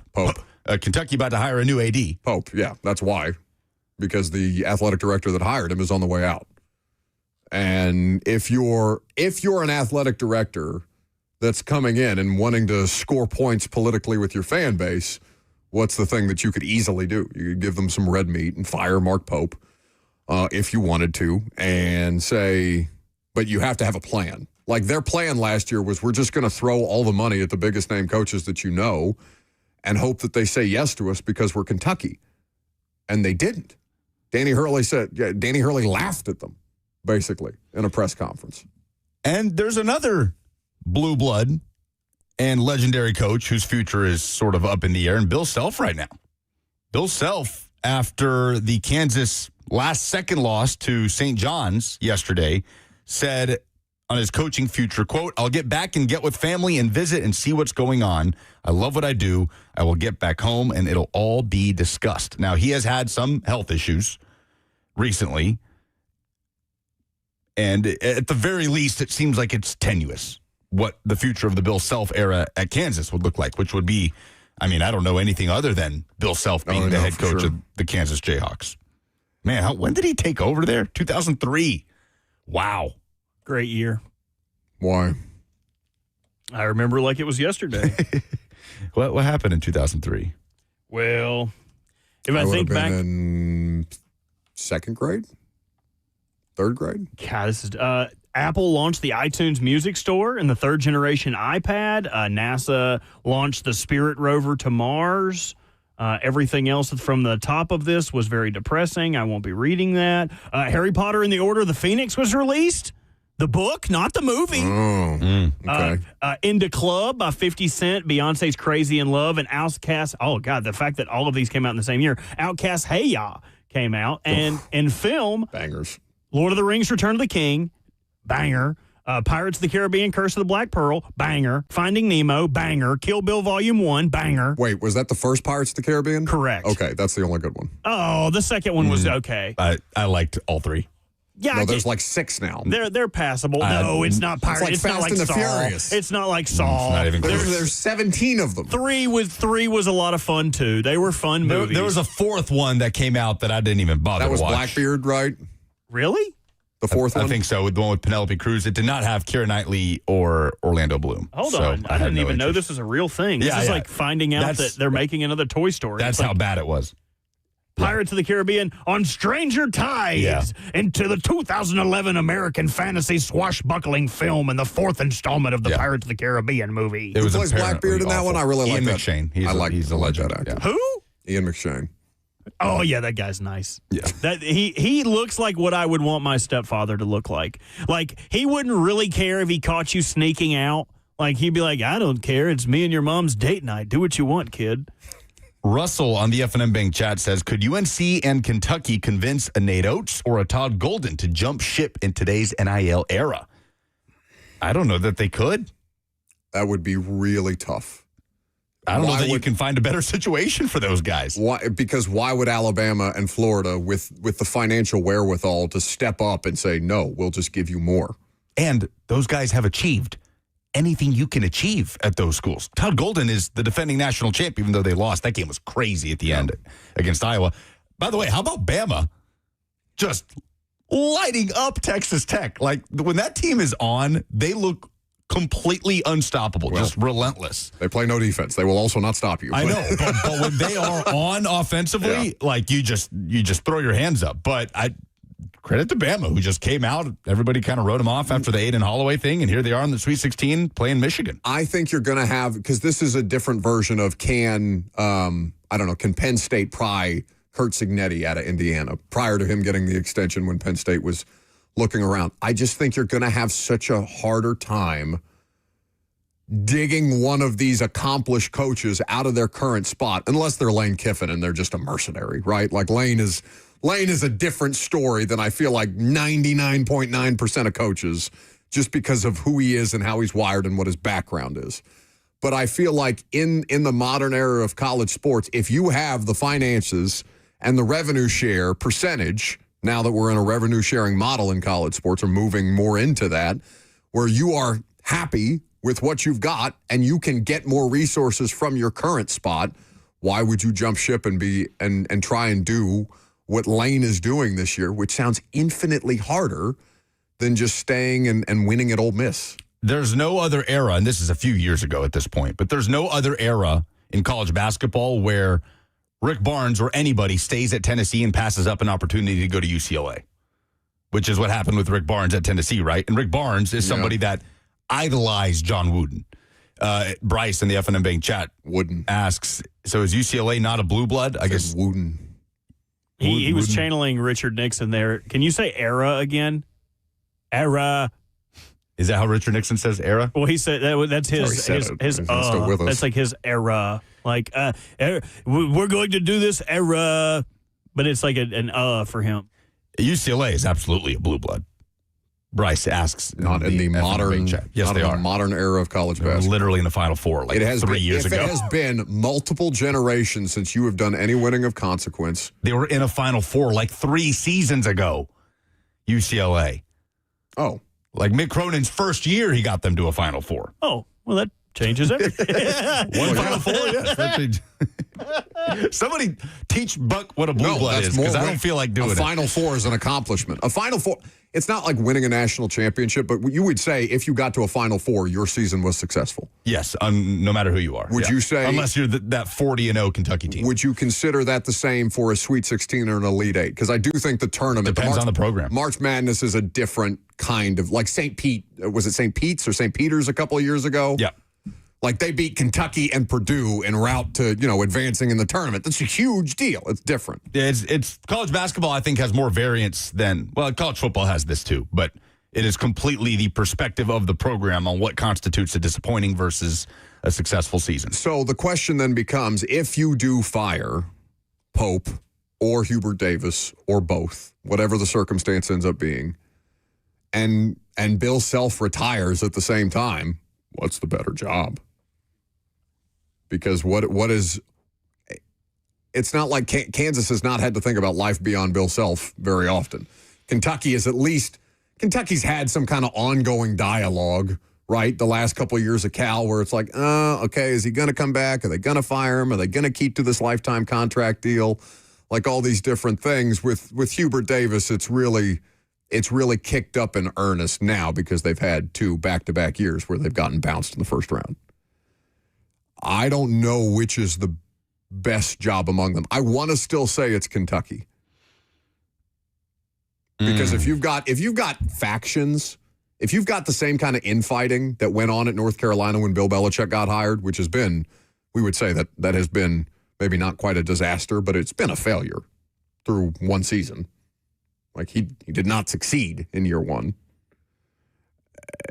Is it kind of like the LSU, like the governor getting involved situation? Like how good of a job is that if you've got all these different things? It's still a good job, but how much does it lessen the fact that you have those kind of competing interests? But is the Kentucky job that much different? Mark Pope, how far down the list was Mark Pope? Pretty far. When they were replacing Cal. That was a mess of a coaching search that has turned out better in 2 seasons than most people's initial reaction was when they hired Mark Pope out of BYU, who hadn't done a ton of winning of consequence.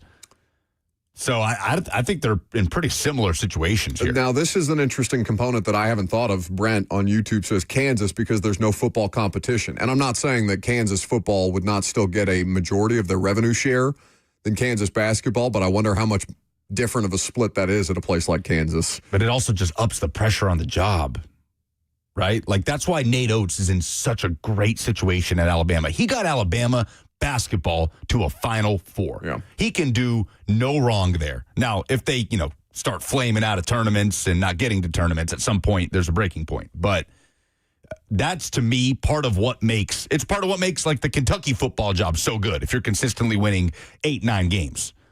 Mark Stoops is the greatest coach in Kentucky football history because he was able to win multiple 10-win seasons. You don't and think get into bowl appetites games. around Kentucky football have changed, though? Because now that's not good enough. Now they want more. Well, no, I don't think Mark Stoops got fired because he fell short of his standard. He got fired because they were unwatchable. And if they were still going 7-5, I'm sure there would be some voices there saying you want a fresh start. But I think I'd be surprised to see Kentucky make that move. They bottomed out under Mark Stoops. Speaking of bottoming out, the Lady Vols, we have some Kim Caldwell audio to get to coming up next.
Welcome back to the show. Fueled by Hattie B's Hot Chicken. The best hot chicken in the world. 615-737-1045 is how you jump in. So, we seem to have identified the issue with the Lady Vols, who were knocked out of the NCAA tournament in the first round. They had a 76-61 loss to NC State. What was that, 3 days ago that went down? And the coach is telling you exactly where the problem lies. Can I hear from Lady Vols head coach Kim Caldwell, who has just concluded her second year on the job? You can't play this style of play and put it in a plan B, and we put it in a plan B. And I think when you do that, you lose your identity, you lose your buy-in, you lose your staff a little bit, and there's falter from the top, and that's from me. And I did that in the middle of the season, and I know better than to do that. And it was the worst year of my professional career. Our players deserved better than that from me, and you learn from that going forward. I can't put it on roster construction. I got to put it on me, right? I've always been able to recruit players and stack talent and get them to run through a wall for me and get them to play hard. I wasn't able to do that, and the one thing I can put my finger on is that I bailed on what we want to do first, and then how can I blame anyone else from doing it? And you cannot do that, and I know that. Anytime I talk to coaches that want to play this way and want to press, that's the first thing I say. If you're going to put a plan B in, don't do it. You can't do it. And I fell into my own trap, and once you're in it, you can't get out of it. So the coach is telling you that she's the problem, and she's the reason why she lost her team, why she said she lost some of her coaching staff as far as the buy-in goes. And so it begs a natural question. How much honesty do you actually want from your coaches? Because I think that's a transparent answer. I think that's the kind of answer that somebody who covers a team, I would want that answer from a coach.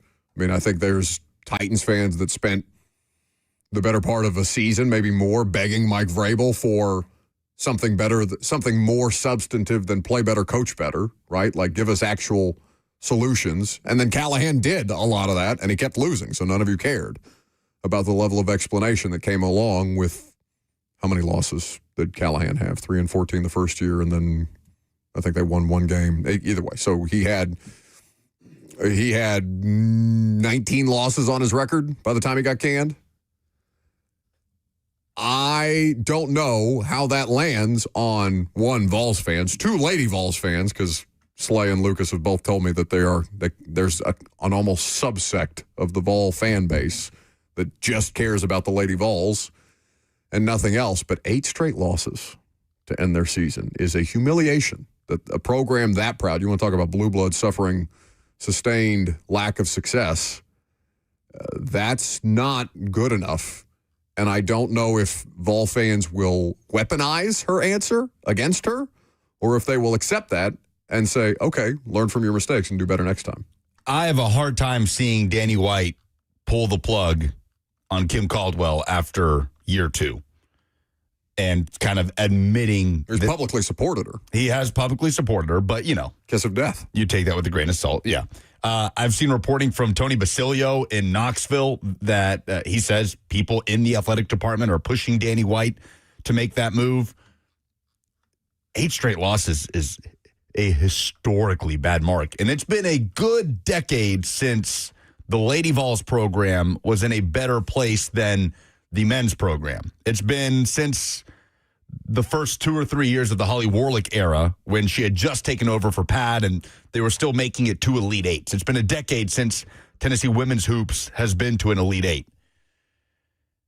But this sort of regression in year 2 for Kim Caldwell was not expected. I don't even think regression is a strong enough term. Her team all but boycotted her. Yeah, not even regression. They just fell off a cliff. Just a free fall in year 2. When the coach, like you said, when the coach tells you multiple times that her team is quitting on her and she is losing her team and her assistants, then yeah, that to me is one of those times. Everybody loves to jump to that, especially in football. He's lost the players. He's lost the locker room, right? It's so hard to have evidence of that, but this is pretty damning evidence of that. But we'll see. We'll see how much leash she has to kind of learn from her mistakes going into year 3. Yeah, that is so. Holly Warlick obviously did not pan out. Kelly, what was Kelly's last name? Kelly Joy, but Kelly Harper as a coach. Kelly Joy is a Harper, player. right.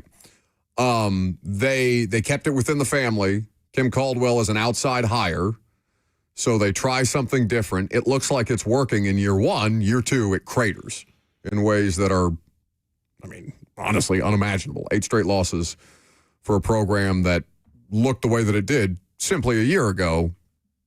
That's cratering.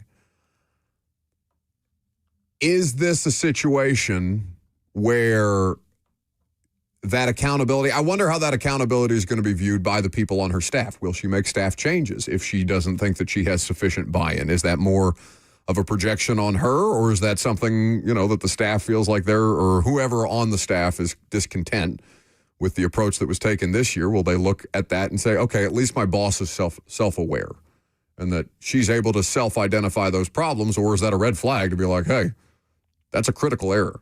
You can't make mistakes like that at this level in one of the most scrutinized. That job is a fishbowl. Tennessee football is a fishbowl. Tennessee women's basketball is a fishbowl of a job for what it means to their respective sports.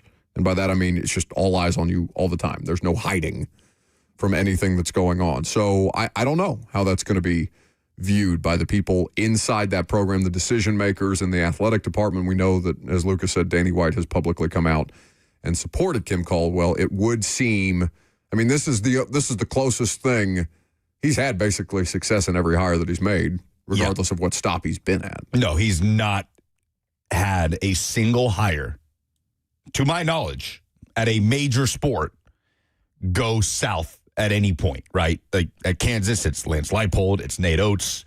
At UCF, it's Josh Heupel. I'm pretty sure he hired Johnny Dawkins, who's gotten UCF to the men's tournament a few times.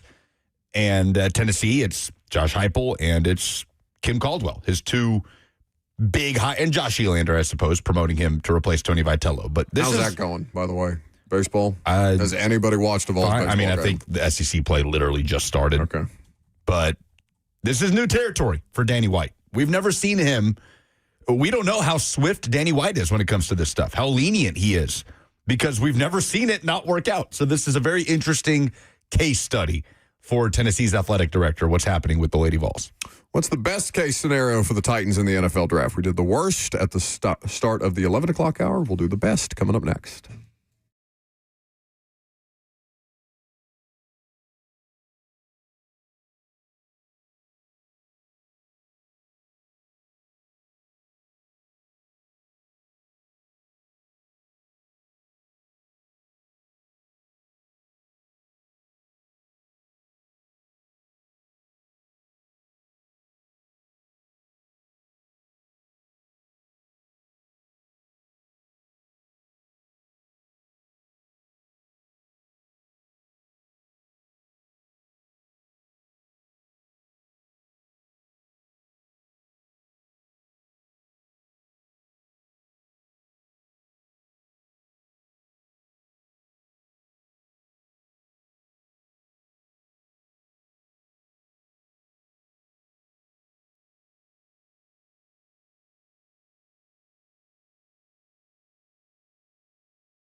12:01, good afternoon from the Circus Sports at the Mint Kentucky Downs 104.5 The Zone studio. I'm Lucas Panzica. The Vols survived and advanced on Sunday with a 79-72 win over UVA in the second round of the NCAA tournament. Jacoby Gillespie led with 21. 5 Tennessee players scored in double figures, and they move on to the Sweet 16 for the fourth straight year to face 2-seed Iowa State in Chicago this Friday. In NFL news, Seahawks wideout Jackson Smith-Njigba has signed an extension that makes him the highest paid wide receiver in NFL history. 4 years, $168.6 million, including over $120 million in guaranteed money. On the women's side of the brackets, the second round wraps up today. Vanderbilt takes on Illinois in Fort Worth for a spot in the Sweet 16. Tip-off is at 6. For all your foundation repairs and waterproofing needs, visit USSTN.com. Breaking news at once on your home for the Titans and Vols. This is 104.5 The Zone.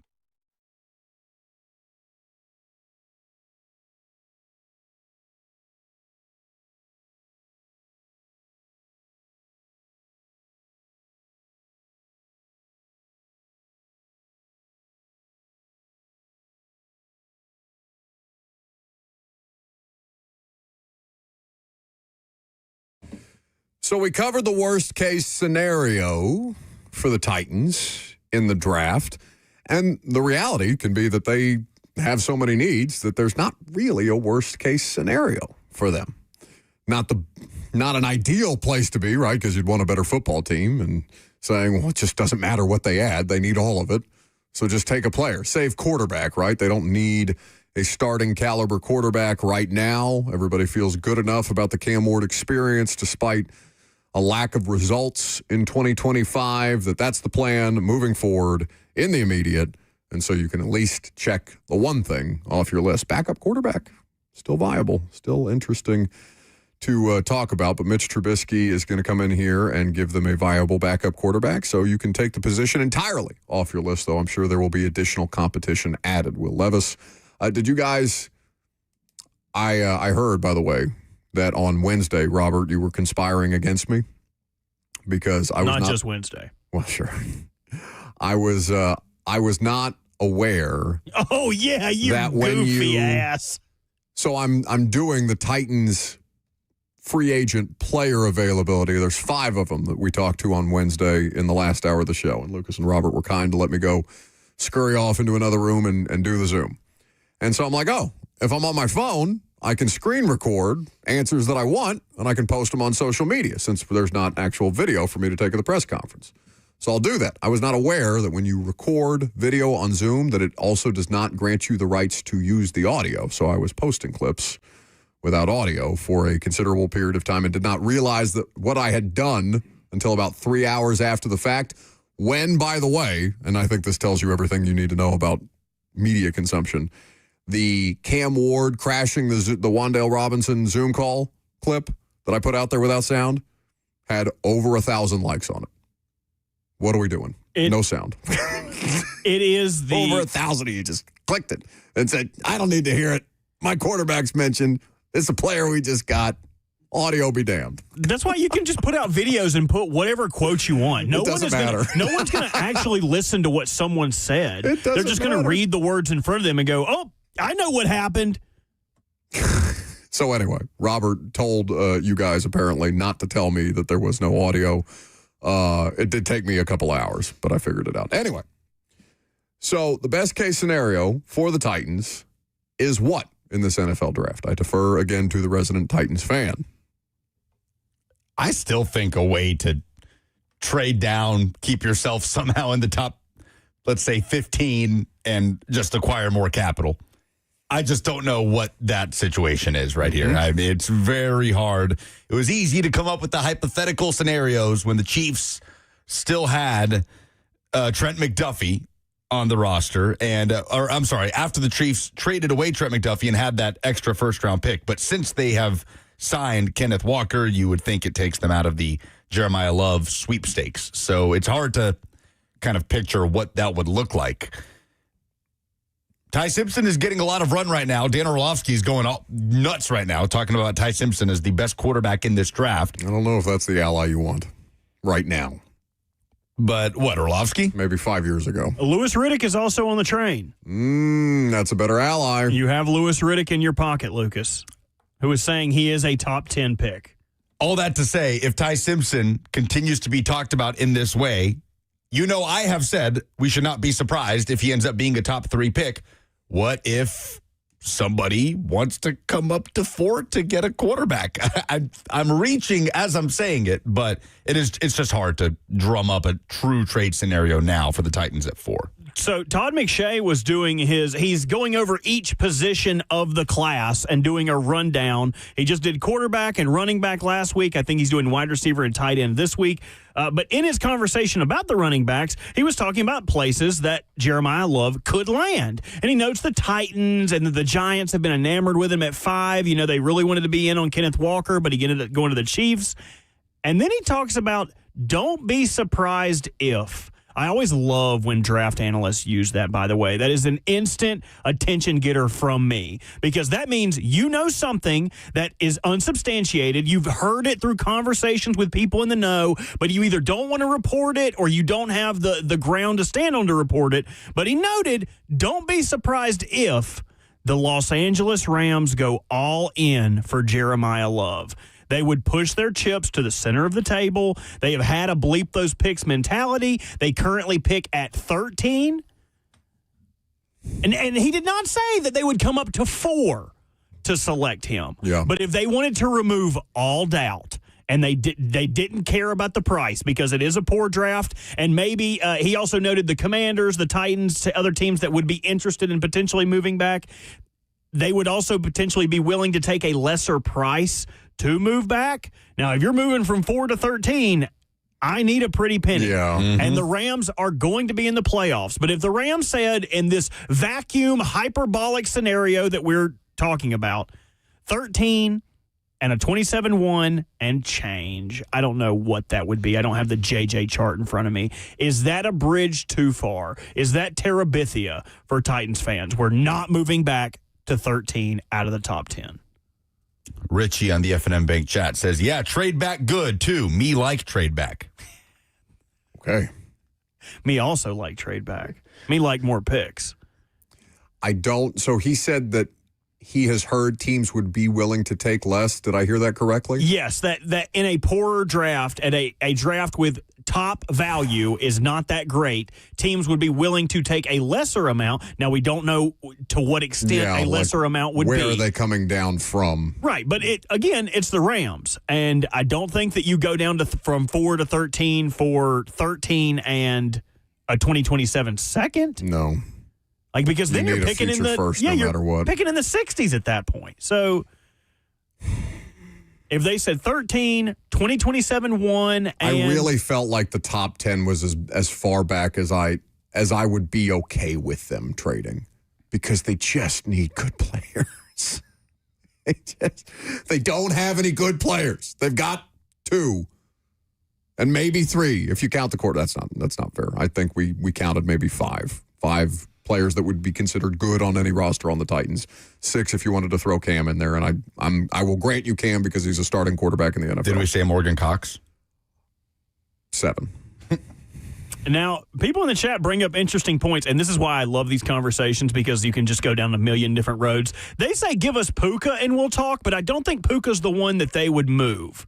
I also don't.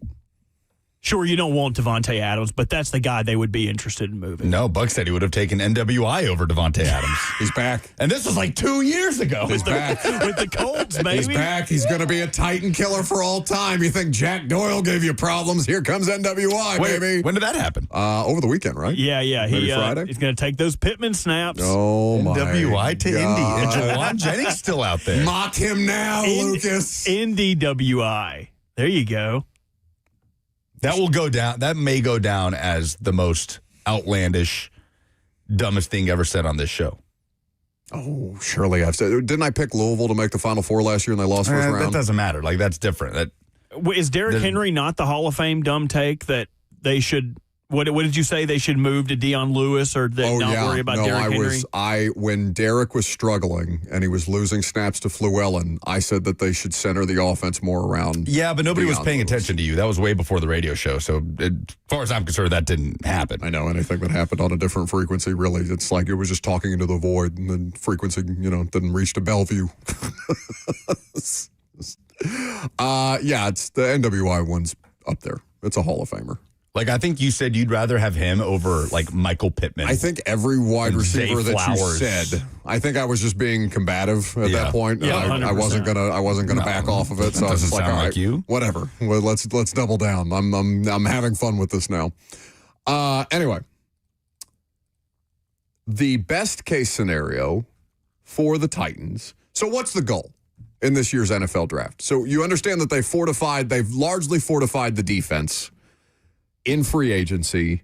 The work does not have to be done on defense. If they added a defensive player with the 4th overall pick, nobody would be surprised. In fact, what would be more surprising, that they took Jeremiah Love or that they took one of Styles, Reese, Bailey, Bain? It would be more surprising if they took the running back over all the defensive players that could be their downs than if they were to take, Sonny Styles or something like that. I think the running back would be more of a surprise, even though you could make it make sense very easily. So the goal of the draft, given that they've fortified the defense largely through free agency, is 1, improve the pass rush. That's still a top priority, right? Even though they traded or signed 2 different edge players. They've added an off-ball linebacker in Diabate over the weekend. They've added in total, either signings or trades, 4 different defensive linemen. Maybe all of them make the roster, maybe they don't. But the pass rush, we're still considering a top priority. Yeah, I would say so. So secondary to that, and it's really not secondary, it's 1A and 1B, is surround Cam with weapons. Some would say that's 1A. I think And a that's lot of fine. people would say that's 1A. And I think that's okay. There are no wrong answers to this. It's make the football team better. Yeah. Your football team was 3-14. They can get better in a number of ways. Well, I think that answer also comes from which vantage point you're looking at it from, right? Like here, I think locally, I think there's a lot of people that are good with best defensive player at 4. They want to raise the level wherever it can be raised, Anywhere. right? Anywhere. Just get this team to a place that we can even talk about it having an outside shot to be one of these, worst, maybe not worst to first, but worst to wild card spot teams in the NFL in 2026. Whereas from the outside looking in, you're probably looking at the Titans and saying, all right, Titans going to make the playoffs in 2026? Probably not. Whatever gives Cam Ward the best opportunity to make a leap and develop in year 2, surround that man with weapons. I feel like the majority of those banging the drum for that are the ones that are maybe not as local boots on the ground. You may disagree with me. A lot of people here want Jeremiah Love. I think it's really, if you polled Titans fans generally, and not just the internet sample size, I think the vast majority of people would be in line with what you're saying, which is just take the best player available, whether it be Love, Styles, Reese, Bailey, Bain, whatever's there, take it. I think if you polled Titans fans generally, best player available would be the most popular outcome. I think the internet is very captivated by the idea of help Cam Ward, get him a playmaker no matter what. And I try not to assign, I don't want to completely discount people having online discourse because they do matter. They are still fans. But I think there's a heavier contingent of them that are just saying, Jeremiah Love no matter what. Because there are those people. I just don't think it's a majority.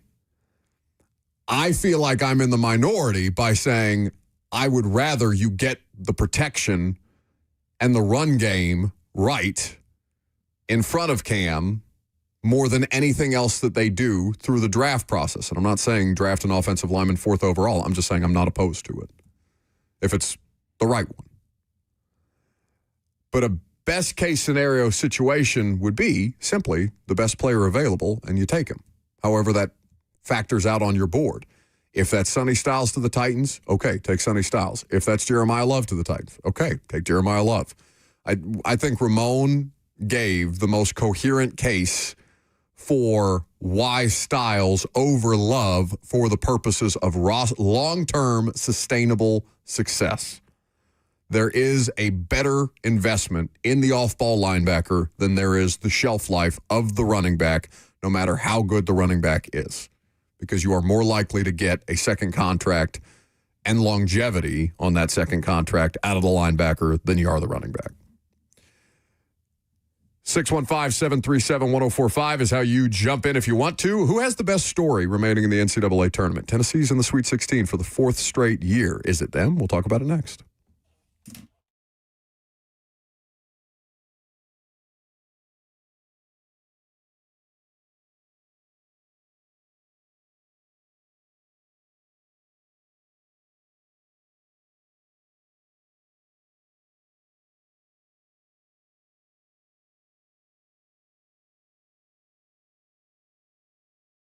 Nothing worse than a plumbing, electrical, or HVAC emergency, especially because sometimes you don't know what it will cost or if the problem will even get fixed correctly. That's when you call Hiller Plumbing, Heating, Cooling, and Electrical, because their experts are going to solve your problems quickly and make sure that you understand the price you're told is the price you'll actually pay. You don't get surprises or hidden fees on your bill when it's time to pay up. Hiller has been in business for over 3 decades, operating that way, and they are one of the most trusted names in the industry. They will go above and beyond for you, just like they do all of their customers. Their techs are background checked, they're vetted, and you will even get a link to track your tech in real time so you don't waste time waiting around. Happy you'll be, or the service is free. That's the Happy Hiller promise. So book online with ease today at happyhiller.com.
Who's got the best story in the Sweet 16? Tennessee advances. Vanderbilt with a heartbreaking loss. Just terrible. I really do feel for Vandy fans, especially because I saw both Ramon and Slay were pointing and laughing at them on social media in the aftermath. Ramon is one of the most genuinely wonderful human beings I have been around at any point in my life.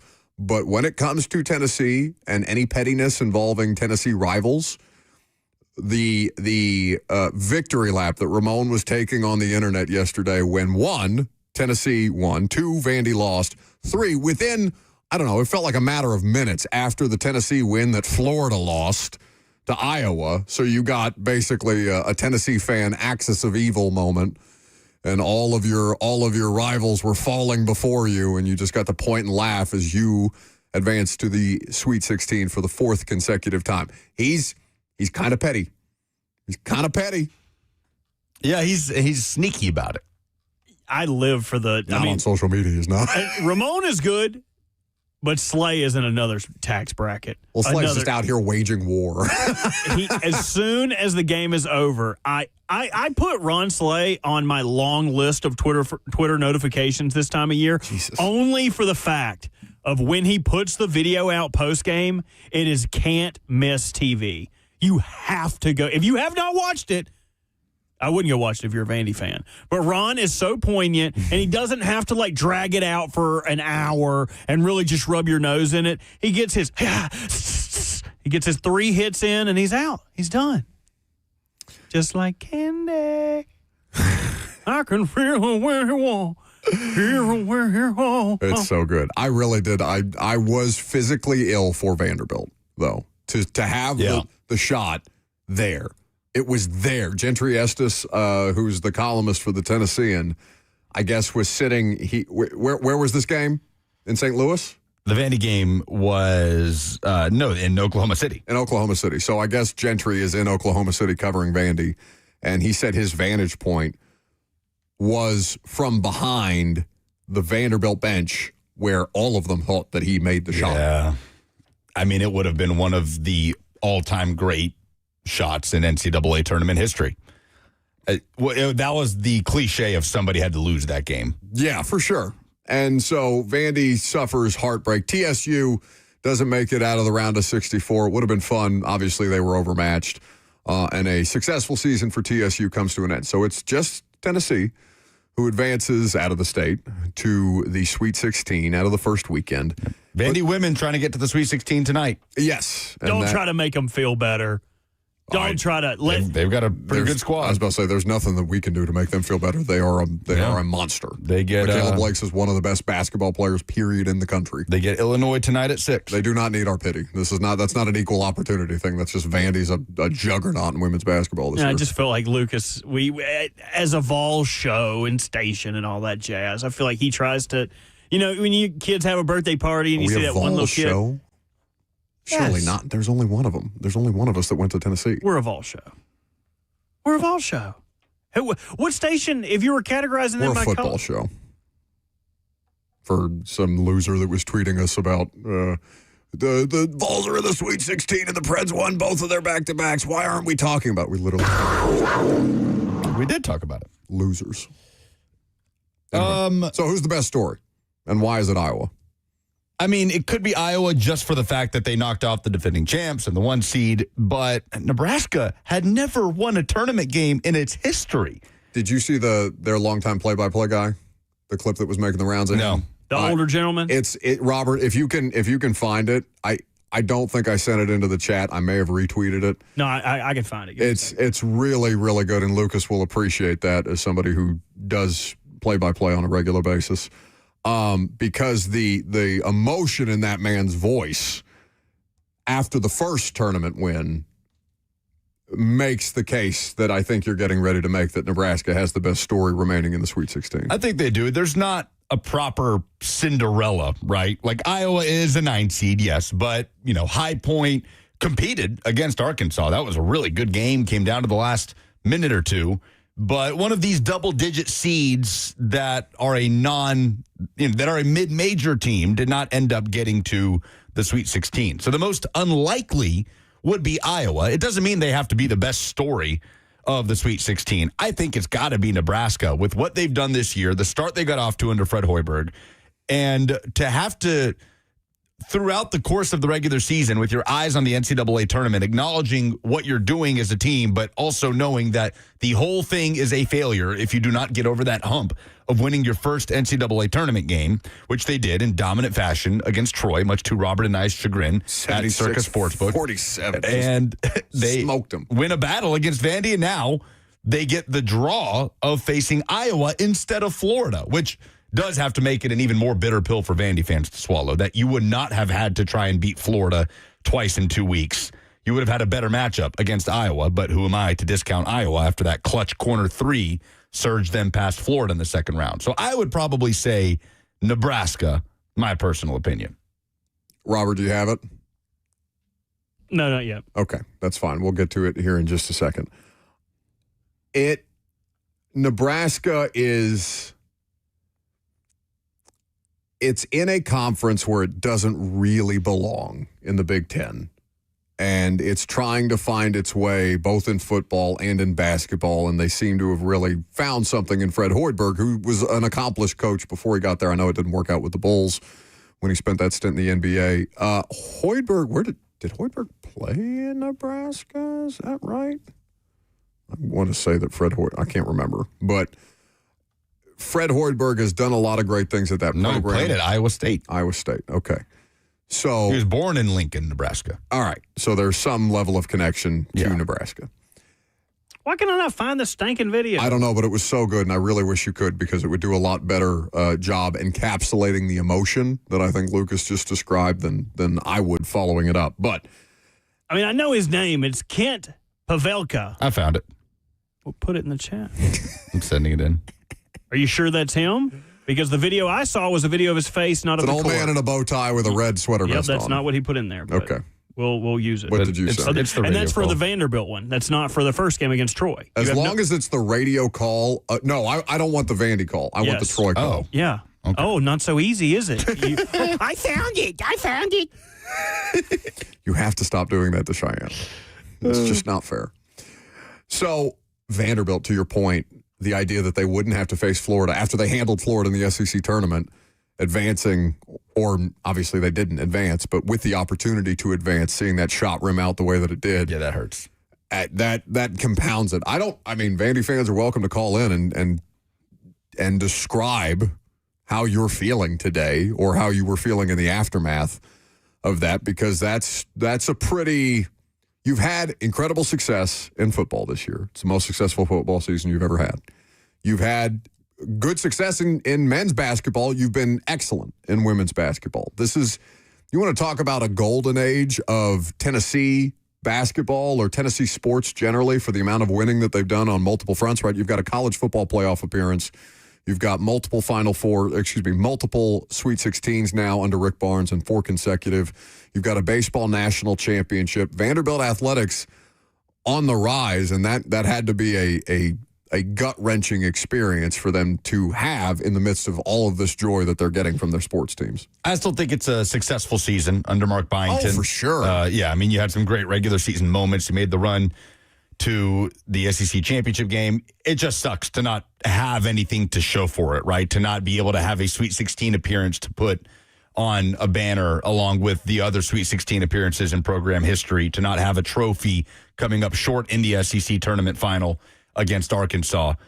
But such is the nature of March Madness. I mean, did anybody have a more heartbreaking way of losing than Vanderbilt so far in the tournament throughout the first weekend? Man, Kansas, I would say the buzzer beater against St. John's. Well, I would say not because it wasn't close and I thought they played really, really well. I would say St. Louis against Michigan, because they didn't, there was nothing.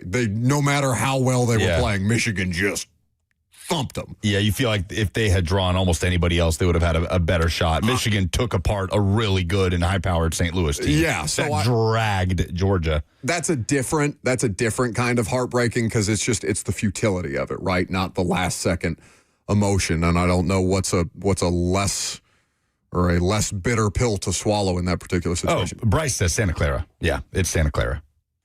I don't know, man. I think Santa Clara never should have beaten No, Kentucky. but that's just heart-wrenching. I mean, to be in that moment and hit that three with 2.2 left. Yeah.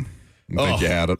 Yeah. Otega Owe was just phenomenal in that game. Let me hear the Nebraska radio call of their 76-47 win over Troy, which granted them their first NCAA tournament win in program history. 9.4 to go. 76-47.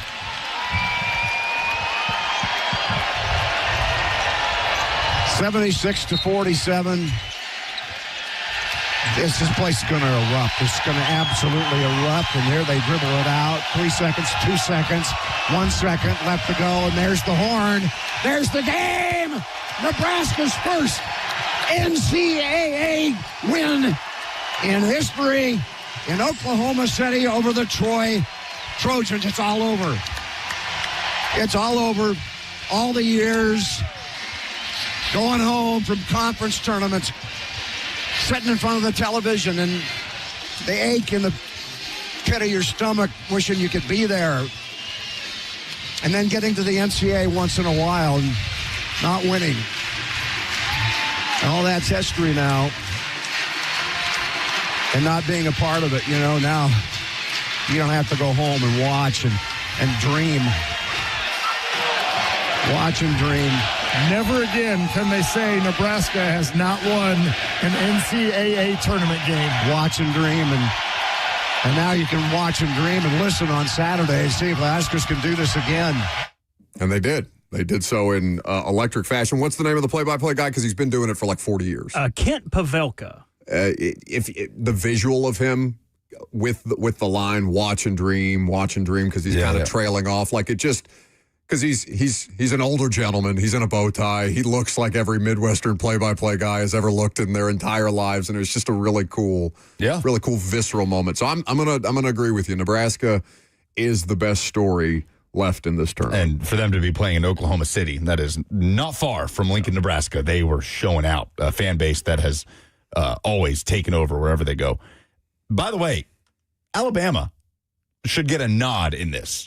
One of these stories pre-tournament was Aiden Holloway's arrest and suspension. Yeah. Meanwhile, Alabama wins their first and second round games by an average margin of victory of 22.5 points.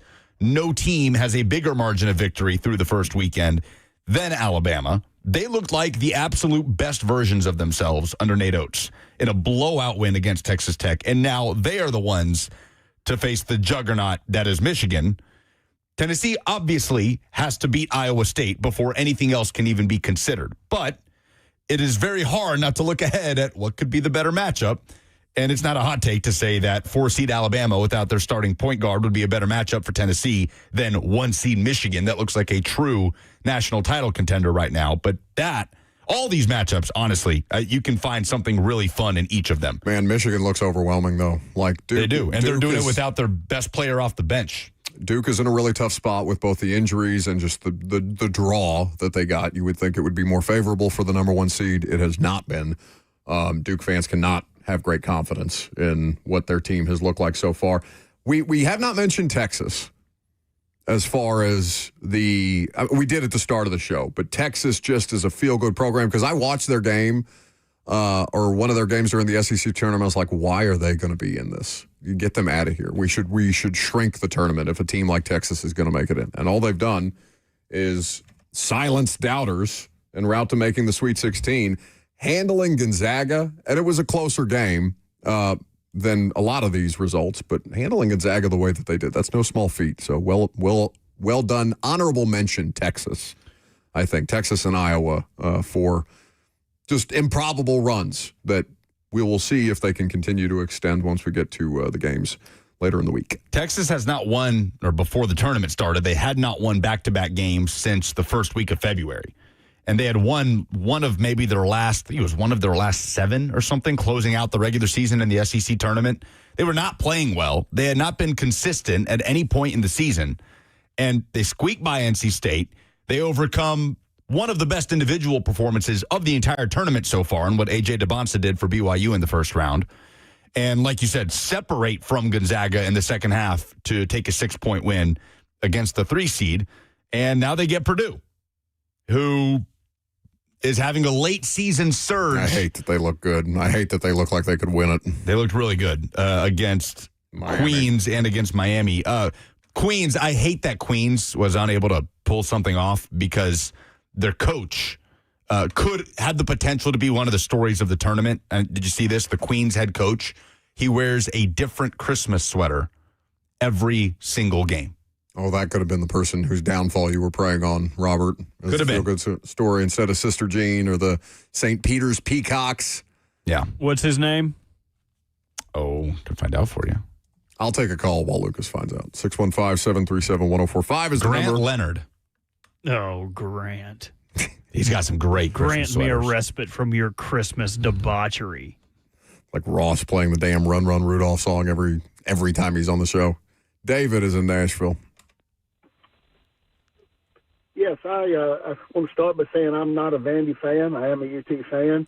But in Vandy's defense, I thought they got taken some towards the end of that game where the Nebraska player traveled on that fast break play right there in the last 2 minutes, not even counting the fact of the non-call on the foul, the arm to the face 3 seconds after the play was over.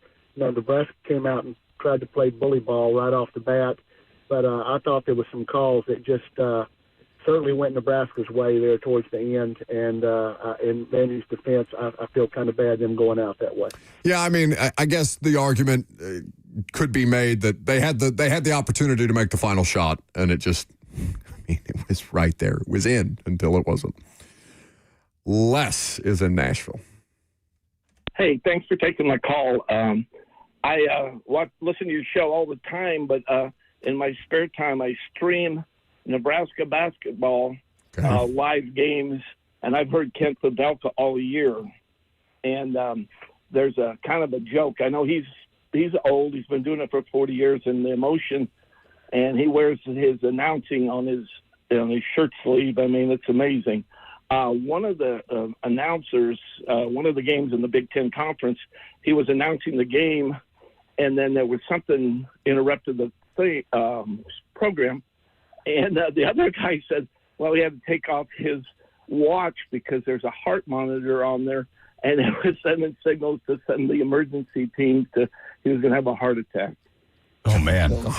So, he said, it's crazy. The other thing about Nebraska migration to Oklahoma City is that it's straight down I-35, which is in the heartland of where all those wildfires were in Nebraska. So the farmers didn't have anything else to do but head to Oklahoma City, and they took over the bars and the city itself. And the comments were made on the internet that there were 7 pubs down there that ran out of beer because there's so many people drinking. And then the other comment was that there were so many people migrating to pray for the game that the cathedral had standing room only because. That's great.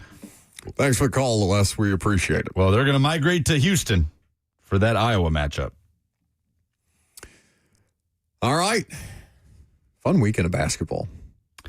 Vols survive. Robert, you would. What? Yeah, it's not so nice. How Not so nice does it now, feel? is it? I haven't done it. I said, Robert, you have thoughts the other day. Don't lash out at me. What do you want? Because you suck at this? No, don't get mad at me. Who's lashing out? Yeah. Who's lashing out? Don't get mad at me because you can't do what a child could do. Talk about lashing Pick it based out. off mascots. Now I don't even care about what I was going to ask you. Good. Go to break.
Welcome back to the show, fueled by Hattie B's Hot Chicken. Last call for phone calls, if you got them.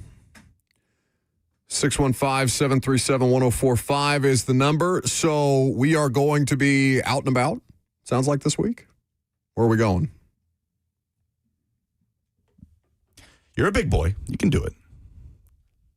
It says ML Rose. Oh, he did it. In Gallatin. Yay! And you're going to be there. I was trying to get other participation rather than you eating whatever leftover chicken you've got in here. It's long gone. It's like a wild that animal. Fridge in there. Smells? Like, yeah, what's something PG I can say? Like, it smells bad. Ass. It smells so bad. I don't know what it is. I Is feel it like because of the chicken? No. It's something someone has left in there for weeks and weeks, and it's just come to a head now. Every time someone opens that fridge door, the stench goes around. You know, like the old cartoons. I don't think I've ever actually opened that fridge.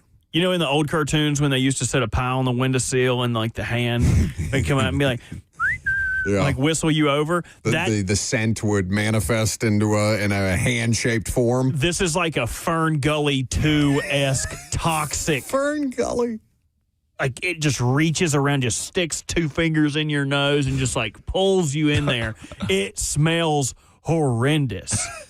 And like we have janitorial services. Like we have people that come and change the trash cans. Sure? But we don't have someone who, Van does an excellent job. We love Van here. Okay. But Van, his duty is not to clean the fridge. So I am trying to decide behind the scenes, whose job is it to clean that refrigerator out? I don't think it's anybody's job, right? It's kind of like you can't 1% me on this because I know you've used the same cleaning lady that I use. Okay? I was moving out. I needed someone to clean Doesn't the house. matter. It does matter. You've used the wonderful Miss Inez. Yes. Does a great job, and her team.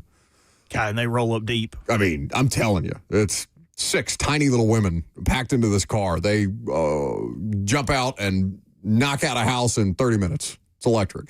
But when you have cleaning ladies, you can't just leave things, or cleaning services, you can't just leave things strewn about. You have to at least pick up some of your mess. You can't just expect them to pick up your dirty laundry and do all these things, right? So the fridge and the janitorial services, I imagine, are on the same wavelength. Like if I have to open a door to clean it, like cabinets, inside of cabinets or inside of a fridge, it's not my purview. Yeah, okay. That would be my policy, unless you're paying me extra.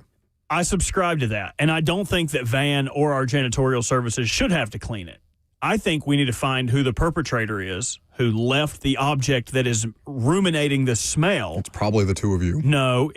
When is the last time Lucas and I ever left something uneaten? That's fair. You're more likely to eat the spoiled food than you are to leave it. 100%. I think when we find who this is, 1, we cut all their toenails and fingernails into the quick, and then 2, they have to clean the fridge out on their hands and knees. It's such a specific punishment. So what I'm willing to do, I'm willing to go find what the piece of dookie in there is, the piece of dookie soup in there that's making that smell. You two have made that reference 7,000 times. What is that from?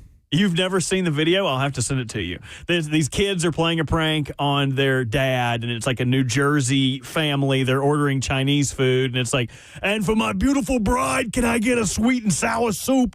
And they're like, do you want a large or small? Give me a small. No, make it a large. Make it a large. And also, 1 dookie soup. Oh, no. My kids, they're playing a prank. Dookie soup. Come on. Sounds like the guy that goes to Costco and eats giant cookies. Boom. Yeah. Dookies. Anyway. Let's play some polls and go home.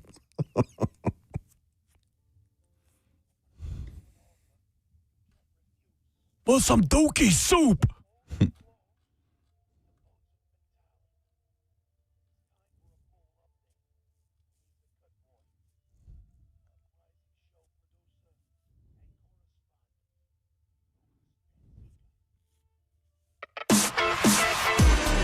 Presented by Two Rivers Ford. What is the worst case scenario for the Titans in the NFL draft? Eugene says, worst case is that Bailey and Reese are off the board and Bergonzi takes Bain or a wide receiver or lineman instead of Love without a trade back. All of those things are not bad, though. I'm okay with the lineman. I'm okay. I mean, I'm not in love with the Bain thing, but I can live with it.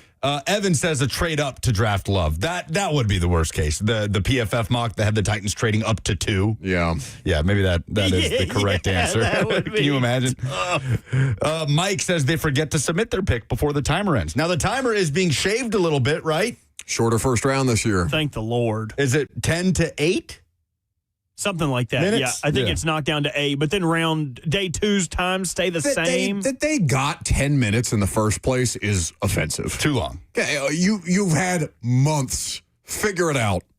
I think the NFL draft should start. Whoever the number 1 pick is, they know who they're picking. Yeah. Don't make us sit there for now 8 minutes and wait. I understand it's them previewing it. It's his moment. His moment is being the number 1 pick. Well, this year's number 1 pick or last year's number 1 pick didn't get his moment because they traded for Travis Hunter and nobody wanted to talk about Cam Ward at the top of the draft. What's the best case scenario for the Titans in the NFL draft? Mary Claire says a position of need now versus position of maybe works out, even though history says otherwise. And I guess she's talking about running back with the latter versus a position of need now, which would be closer to edge. Yeah, maybe I misunderstood how she phrased it, but I took that to mean like a position of need on the roster right now as opposed to somebody who can, serve a purpose for multiple years down the road. I was thinking more like a la Sonny Styles. Cristoforo says a trade back is the best case. Jacob says a combination of playmaker, corner, edge, interior lineman in the first 4 picks. However that shakes out. Like I said, 4 for a guard is rich for my blood, but if it's Francis Maui Noah and it ends up making you the best possible version of your offensive line, I'll live with it. Yep, those are the polls. Very good. That is going to do it for us. Well, it's not all of the polls. I think I did a poll earlier about, but I don't think it got too much traction about the best store in the Sweet 16, but I think we can all agree it's Nebraska. See you tomorrow.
It's truck month at Two Rivers Ford, and that means 0 money down, 0% financing, and 0 payments for 90 days. But only at Two Rivers Ford do you get 0 surprises and 0 pressure.